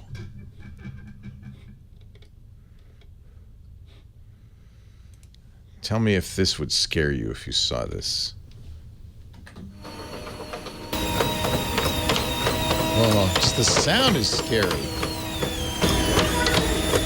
We've outfitted it with a manipulator, which gives it a little more autonomy because it can now, it's not stuck in the lab. It can go into the design room. Oh. We've been also working Terminator. on humanoid robots. Some of the ones Terminator. From the DRC were built by us, and they're derived from these models we're showing here. But again, our focus is on balance and dynamics. And not weapons. Working a little bit the way people and animals do, where you move quickly in order to keep yourself stabilized if you're disturbed. So we use that rock bed as a means of stabilizing. And sometimes we just kick the robot or use a weight. Oh, God. We're interested in getting this robot out into the world. I'm glad he has a tether. It is just a totally different challenge than in the lab. You can't predict what it's going to be like. This isn't completely out in the world because there's that power tether, but we're working on a version that doesn't have that. Looks like Sasquatch. And, all kinds of stuff happens out there, and we're making pretty good progress on making it so it has mobility that's sort of within shooting range of yours. I'm not saying it can do everything use the you word can do, shooting but range. You can imagine if we keep pushing, we'll get there. I'm terrified. Leo Laporte, the tech guy, 8888. Ask Leo. You can lean on me. By the way, I misspoke, and I want to apologize to U.S. Cellular. They're not out of business. I thought that was odd. I thought our caller said they were out of business. He meant they're out of Detroit. They are still in business, so please, I apologize. That's not... A lot of U.S. Cellular employees a little worried right now. No, they're fine. I guess they're just not in his area. So he has, to recap, he bought a Motorola G, probably an older one, and I hope not for much money, because a brand new Moto G, which I'm holding, I love, is under $200. But let's see, he got an older one for $5, and it was a U.S. cellular phone, and he wants to unlock it. Now, one thing I didn't think about, but these U.S. cellular is a CDMA carrier. So unlocking that is another matter entirely. That has to be done probably by U.S. Cellular, pushing a code, and it won't be able to take a SIM card in most cases from a GSM carrier. You will have to use that with another CDMA carrier, which means Sprint or Verizon. So it's one thing to unlock a phone using a GSM technology or LTE technology, because those will allow you to put a SIM card from another company and once it's unlocked and use it. But a CDMA phone is a little more complicated. You have to activate it directly with another CDMA carrier. So that's a little bit more of a challenge. You know what? Buy a new one. They're so $200 out the door. And the new Moto Gs, which just came out, are fantastic, a great deal. Moving on to Ted in Missoula, Montana. Hello, Ted. Leo Laporte, the tech guy. Well, good day, Leo. Thank you for taking my call. Thanks for calling. No problem. Hey, I recently had a split partnership with a business former partner, and luckily I got my laptop back that had a lot of files on there and information. Unfortunately, the laptop needs to be replaced because the exterior was all busted up. So I'm going to be looking for a new, preferably a laptop that has a Windows 10 automatically installed on it. Yeah, most of them now will. Okay, and then also what I'm going to be doing is his wife used to do it, was create a web page and update the web page herself.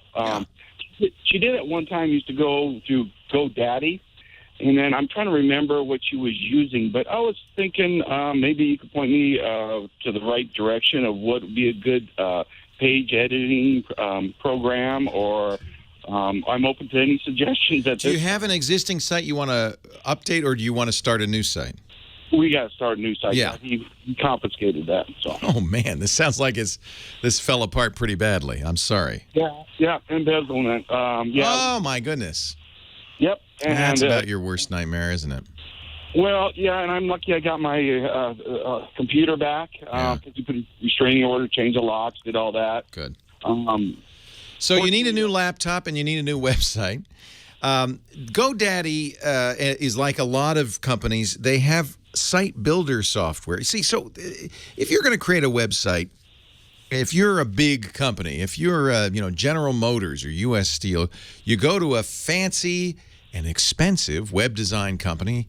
They design a site for you. You probably have to keep going through them to keep the site updated. Maybe they create what they call a content management system that your employees can use to post new content to the site. It's expensive, it's complicated, and it's probably not ideal for a small business. So companies like GoDaddy, and there are many others, have site builder software. It's not going to give you a state-of-the-art beautiful site. It's going to give you a site that's kind of a cookie-cutter site, but you can maintain it, you can modify it using their software. No other human is involved. It's not my first choice. Those site builders kind of tend to build old-fashioned sites. They're not, for instance, in most cases, what we call mobile responsive. One of the things that's changing rapidly is people aren't going to websites on their desktop computers or even laptop computers anymore. They're going on tablets and smartphones. So your site has to work. You know, the old way of doing that was maybe you had a mobile version of the site, but the best modern way to do it is to have a site that works no matter what size screen. That's called responsive design. And modern sites do that. If you went to that fancy web design firm, you'd get that. We did, and I spent $250,000 on my new site, which I'm still choking a little bit about, but it's a beautiful site and it's mobile responsive. Here's what I would suggest. First of all, for a laptop, we always get Dell. I'm using a Dell XPS 13 for my laptop. They start about $800. If you want touch, they're a little more expensive. Runs Windows 10. I've been very happy with its reliability. It's not pretty. You know, I mean, it's not the prettiest laptop. There are other companies. Acer makes a really pretty, very thin Windows 10 laptop, the S7. The yogas are pretty. I'm not going to recommend Lenovo anymore because they keep shenanigans. They keep doing stuff that I can't really support. So we'll talk about that a little later. But Dell's good, and I would recommend them for a business laptop. And then I would tell you about a sponsor of ours for your website, Squarespace. And there's the disclaimer. They are a sponsor.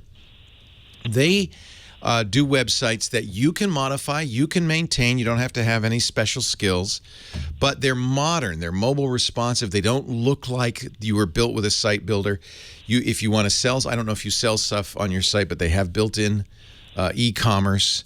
They're just really gorgeous and very simple to use. So I would take a look at Squarespace for sure. Now, it's not free, but it's not expensive. Their basic site, I think, is $8 a month. But you can try it for 2 weeks and see. They're a sponsor. So now I'm going to give you some other choices. They'll be my first choice, even if they weren't a sponsor. Oh, my phone is ringing. Let's turn that off. I don't know how you got on. What else?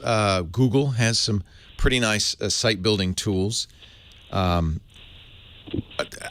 know what? It's hard for me to recommend anything other than Squarespace. Go with Squarespace. Go with Dell. Right, and now see what I did on the old site, which I really liked, is we pre-qualified customers for financing purposes. Okay. And I want to make sure I'm going to have that available. How did you do that? Did you have them fill out a form? Correct. Yeah, an online form. And then the online form got sent to you in your email? Or did it do some calculations? Yeah, it went through the email, and then also we forwarded on to our creditors, people who bankers, I should say, and then they pick up which one that they. That's easy to do. There's web forms are easy to design, and you can have them mail it to you, or it can populate a database. If you use Google's product, it will actually go. You can have it go into a Google spreadsheet, Google Sheets. Okay. Microsoft has some stuff that does similar things. There are a lot of companies that do this now. Sure. Well, and another thing is one of my ideas I want to, like you said, modify is with the salespeople, I want to give them an access to go ahead and get onto the inventory and the product and add their own comments to it after they do their own research so they can get customers directed to that specific salesperson. Yeah. Yeah, that's all doable. That's good. Try Squarespace. They have a 2-week, no credit card. You just try it. Okay. Spend a couple of days seeing if you can get it to do what you want. Right. It sounds great. Thank you very much. You're welcome. I appreciate it. I realize now why my phone's been ringing. It's Johnny Jet, right? He's trying to get through. We'll talk to Johnny in just a bit, our travel guru. Leo Laporte, the tech guy.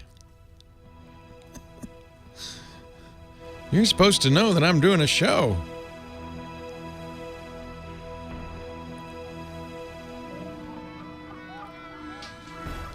Leo Laporte, the tech guy. Lo and behold, from out of the dark, from out of the fog and into the smog, here comes Johnny Jet, our travel guru. Johnny joins us every week to talk about travel, give us some travel tips using technology to travel better. Where are you, Johnny? Hey, Leo. I am in south of France right now. No wonder it sounds so muddy. It's real bad because my internet's not working. I'm on a river cruise. Oh, I'm so jealous.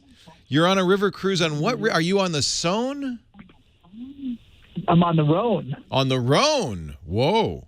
Yeah. Nice. So close. And what? I'm Avignon. What exactly are you doing on the Rhone?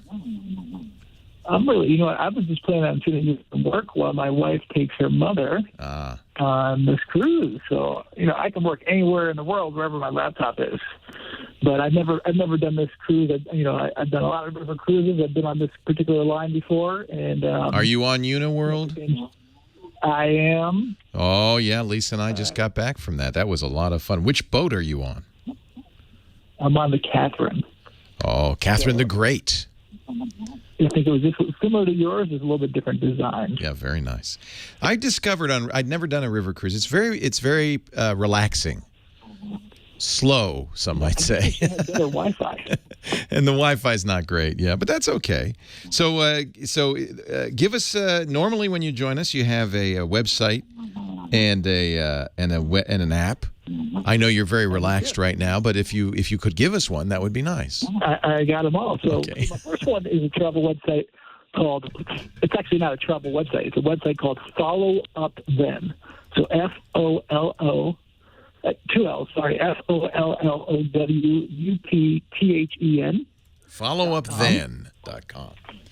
And what did we get at Follow Up Then? It Follow Up Then helps you get organized. So as a traveler, you're always saying, hey, if you're going to different places, you're going to say, hey, I'm going to meet you, in a month. I'll give you a call. Instead of putting like little notes or on your reminders on your phone or on your computer, you can just send an email to Follow Up Then to whatever time you want them to follow up, like a month, a day, an hour, and it will then email you right back whatever that message is. And I do that all the time with messages. This is great. So you can say something like, on July 4th at 4:30 p.m., send me an email, or you could say tomorrow or in 3 days or in an hour. And so you would say, for instance, 3 days at followupthen.com. And once you have an account, it'll know where to send it. Exactly. And so what they do when you first set it up, they'll give you all these different starter emails. So your client will recognize it. So I have 1 minute at Follow Up Then. It's like 2 minutes, 10 minutes, 2 hours. And this is now they say free, but I notice there's also pricing. So, I see. If you want to send the free version. Yeah, if you want 250 follow-ups a month, then you would pay for it. Okay. It's not expensive. Wow, this is cool. Yeah, but you don't even need the paid version. No. You really don't. No, look at that. It's perfect for, for boarding passes or whatever. For travel, it keeps you organized. So I love it. And you pay a few bucks, you can even get text messages and other things. That's cool. I'm gonna definitely sign up for this. Followupthen.com. For people, it's kind of like a mail your to-do list to yourself. Yeah. I love it. And then here's another one. Actually, I learned about this one from one of your listeners, Dan Mannon. He's a comedian. I was having dinner with him a month ago, and he was telling me about some of his favorite apps and websites. And one of them is Jott, Jott, which you probably heard because it's one of the most popular apps for kids in schools. Oh, it's a messaging app. Because it works on Bluetooth. Ah. So what's great about this for travelers is if you're down by a beach where there's no connection and you need to get in touch with your wife who's down the beach, or if you're sitting away from your companion on the plane, you can send them a message. As long as you're within 30 feet, you can message them.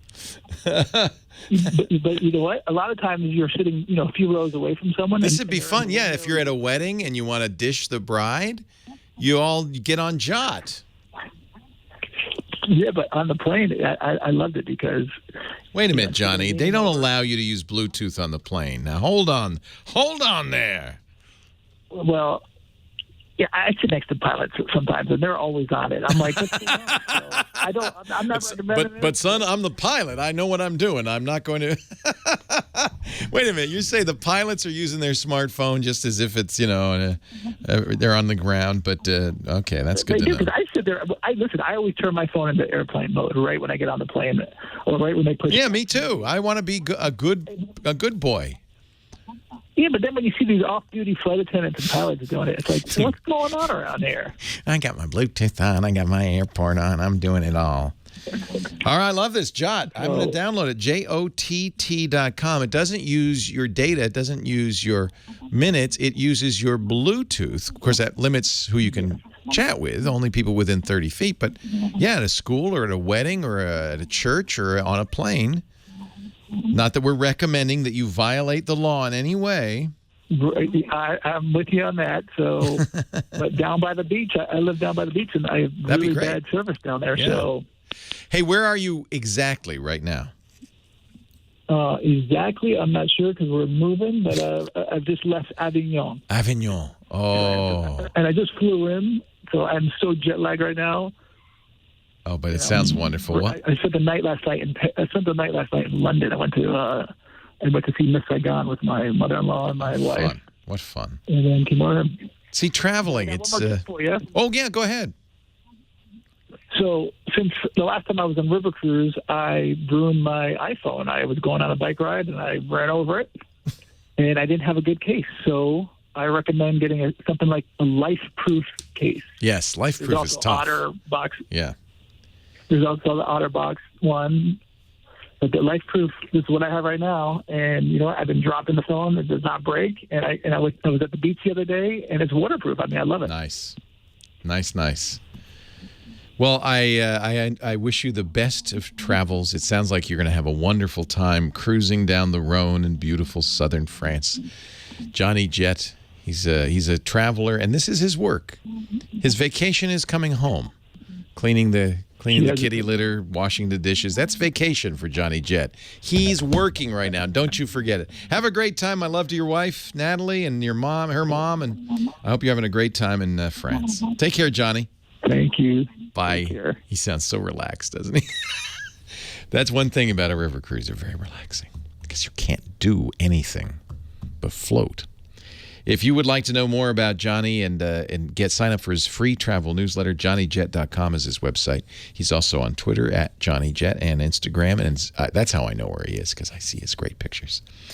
Leo Laporte, the tech guy. The website is techguylabs.com. We put links there to everything, including Johnny Jet's tips. So if you didn't get to write down Jot or follow up, then that sounds cool. We'll put it on the website, techguylabs.com. There's a link there to the chat room as well, the phone number, everything you need to know, and everything I mentioned on the show. So I don't want you writing stuff down while you're driving. Just remember, all you have to remember, just think of me, the tech guy, in a lab coat with beakers and a helmet and mixing up the chemicals. That's techguylabs.com. Audio and video of all the shows are there as well after the fact. So if you miss a show, you don't have to. Just go to the website. We're going to take a break. Come back with our last segment for the day. Leo Laporte, the tech guy. Bye, Loquacious. I hope you feel better.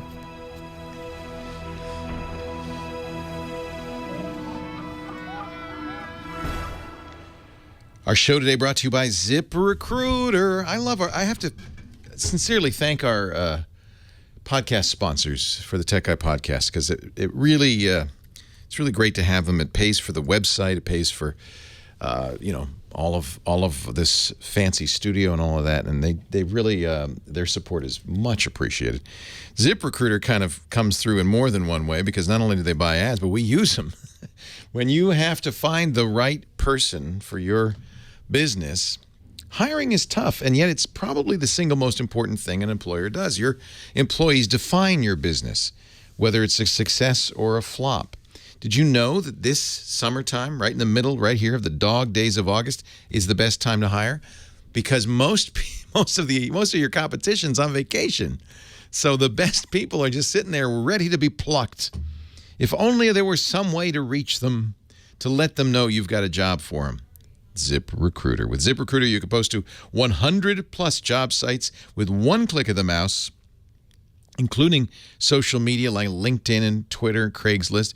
It is a great way to get the word out that you need somebody fast. They even have over 4 million current resumes from job hunters, and they'll match you up instantly.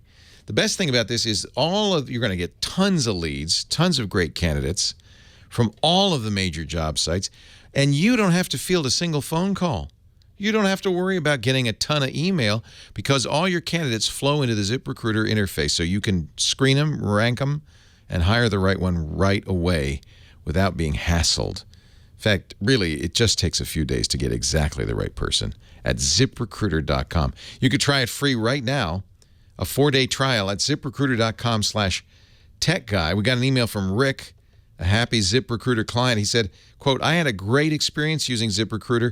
It was so fast and easy to input all my information and have it sent out on the web. I had replies from highly qualified individuals within 24 hours. I'd highly recommend this service to anyone wanting to expand their business. ZipRecruiter.com/techguy. They've got it for you. And if you ever need any help, really good phone support or email support from the ZipRecruiter folks, they are just great. ZipRecruiter.com ZipRecruiter.com/Tech Guy. And of course, as always, we thank ZipRecruiter for their support of our Tech Guy podcast. Leo Laporte, the Tech Guy. Heather Hammond, the phone ranger, with us. Nathan Staten, our musical director. Did you go to the Iowa State Fair while you were? No. That was quite a scene there because of, the presidential candidates all descending on the fair, eating fattening food. And Donald Trump flew his helicopter out and gave rides to the kiddies. Would you get in the Trump copter? Not on your life. Bunch of kids? Makes me nervous just thinking about it. 8888 Ask Leo. Tim in San Diego, you're next. Hi, Tim. Hi, Leo. Hey, pleased to talk to you. Love your show. Thank you. Nice to talk to you.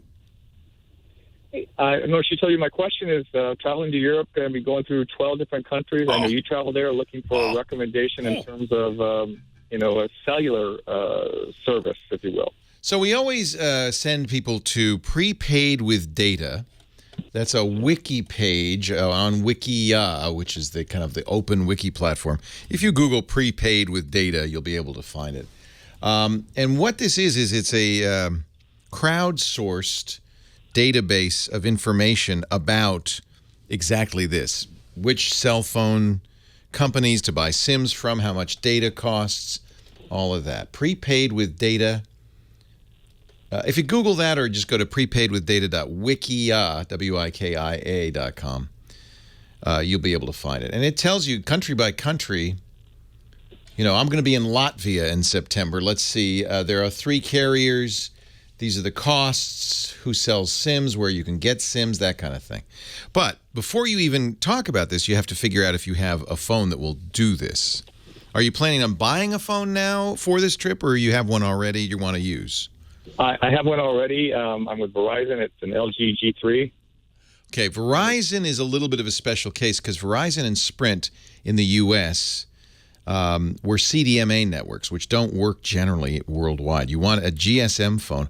But of late, Verizon's moved to LTE, as has, I guess, as Sprint will, they sort of have. So, for instance, I have a late model Verizon iPhone 6, that has a SIM. In the old days, Verizon didn't need SIMs, and I could pop the SIM out. And in this case, because Verizon had a consent decree with the FCC, they're not allowed to lock the SIM slots. So I was able to put a SIM card in from T-Mobile, from AT&T, or at a foreign GSM carrier, and it worked fine. So the G3, I think, is late enough that it'll have a SIM card. Have you looked to see if you have a SIM card in it? Yeah, it does. It's an LTE phone. You're golden. So that phone is an international phone, which means you can use it with SIM cards from other countries. Now, the disadvantage of doing that is you're going to have a foreign phone number. You're going to have a very long, complex phone number. And if you want people from the States to be able to reach you, that might be a little bit of a challenge. You could forward your existing number to that new number once you know it. You won't know it till you get there. The bigger issue is that you're going to 14 countries, and you may have to buy 14 different SIMs. You may not want to do that. Right. That's changing. I don't know if it's changed yet. The European Union has decided to offer, decreed, in fact, that the phone companies in Europe will offer free roaming throughout the EU. Are all of the countries in the EU? No. Yeah. They're not. So you are going to need at least a few different SIMs. There's another way to go, which is how I would suggest, what I would do, and what we did, in fact, is get a T-Mobile SIM for that G3. You can go to T-Mobile. You have to get a T-Mobile account. T-Mobile offers free international text and data in many countries. You can go to the T-Mobile site and see if the countries you're visiting are included. Most of them probably will be. Wow. Okay. Yeah. And then now the data, I should warn you, isn't super fast. It's 2G in most cases, 256 kilobits per second. Although I found it went to 3G in Germany, for instance, in Austria, because T-Mobile's really Deutsche Telekom.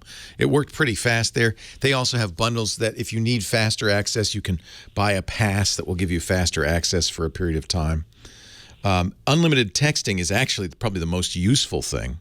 You encourage your friends and family to use text messages whenever possible if they want to reach you. and it doesn't cost you anything. And then the calls are, I think, 20 cents a minute, which is very, very inexpensive for international calling. So that's in my opinion, the best bet. If the countries you're going to are supported by T-Mobile, that's your best bet. Get a T-Mobile SIM before you leave. And I don't have to have a change from Verizon to T-Mobile. I can just get a SIM from. Yeah, if that phone is unlocked, which it should be because it came out last year. It is. Yeah, then I think you should be able to just pop in a SIM from T-Mobile. You might go to T-Mobile and say, "Hey, can I try this? I want to see if this works." Well, that's a great idea. I knew I called the right person. Yeah. What countries are you going to? Oh, it's 12, starting off at London, and then Austria and Switzerland, and most of those countries T-Mobile will be great in. Yeah, it's not. Remember, it's not. There's a trade-off. It's free, but it's not super fast. But on the other hand, if what you want, for instance, overnight I would upload my pictures. It takes a while, but I did it overnight while I was sleeping. You can still get email. Maps will work. It just works slowly. Okay. And those are the things you really want, right? I mean, don't expect to be surfing the net like you are at home. I just wanted to be able to use the GPS function and, yes. Looking for a restaurant here and there. A third way, I'll give you one more way you can go. And again, this is more challenging because you're going to be in so many countries. But you can, and the prepaid with data wiki will talk about this as well. You can get a MiFi card. I did this in London because we were only going to be in London. I got it from, I think, 3, which is one of the London carriers. And it's a little device that gives you Wi-Fi access. And it gets it through the mobile network. So as you walk around, you have to charge it overnight, and it isn't going to go like more than 10 hours. But then you can have multiple phones, as many as I think 5 devices attached to this little wireless access point, getting internet data from there.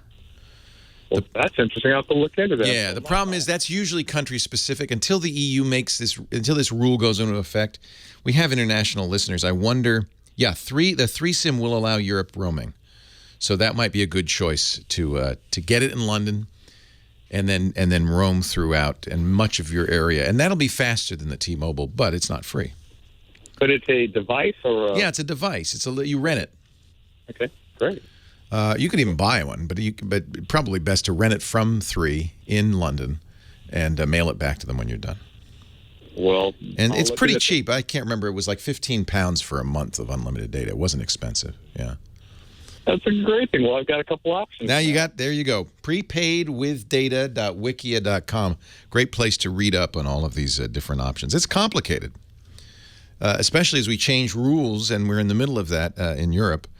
But it can be done. T-Mobile really solves this for me. I feel like at least I'm going to be able to get a little bit of data. Remember, there's coffee shops, your hotel. Wi-Fi is in a lot of places. So when you need speed, you use the Wi-Fi in your hotel or the coffee shop. But as you move around, having a map, man, that's nice. I would also recommend getting the Here maps. They're free for Android and iOS. And Here allows you to download full European maps. It's a few gigabytes so that you can use them offline. The GPS will continue to work. The map now says where you are. And this was great for, by the way, riverboat cruising because I could see where we were without any internet access at all. Here maps. You must have them. Oh, I can't believe how fast the time went today. Feels like I just got here. Hope you had fun. I sure did, and I hope you'll come back next time. Thanks to Nathan Staten, who's been playing the tunes, spinning the discs. He's our musical director here. And, of course, to Heather Hammond, who is now 1 year older. And it's interesting with Heather, 1 year less wise. How do you do that? And 1 year more beautiful. Well done. Happy birthday, Heather. Thanks for joining me, everybody. We'll see you next time. I'm Leo Laporte, the Tech Guy. Well, that's it for the Tech Guy Show for today. I'm Leo Laporte. Thank you so much for joining us. Don't forget, the Tech Guy is just the tip of the iceberg. We do nearly 30 shows now on the Twit Netcast Network, and you'll find them all at twit.tv. We talk about Windows on Windows Weekly, Macintosh on Mac Break Weekly, iPad on iPad Today. You get your daily dose of tech news from Tech News Today, and our weekly roundtable show, This Week in Tech. It's all at twit.tv. And I'll be back next time with another great Tech Guy podcast. Thanks for joining me. See you next time.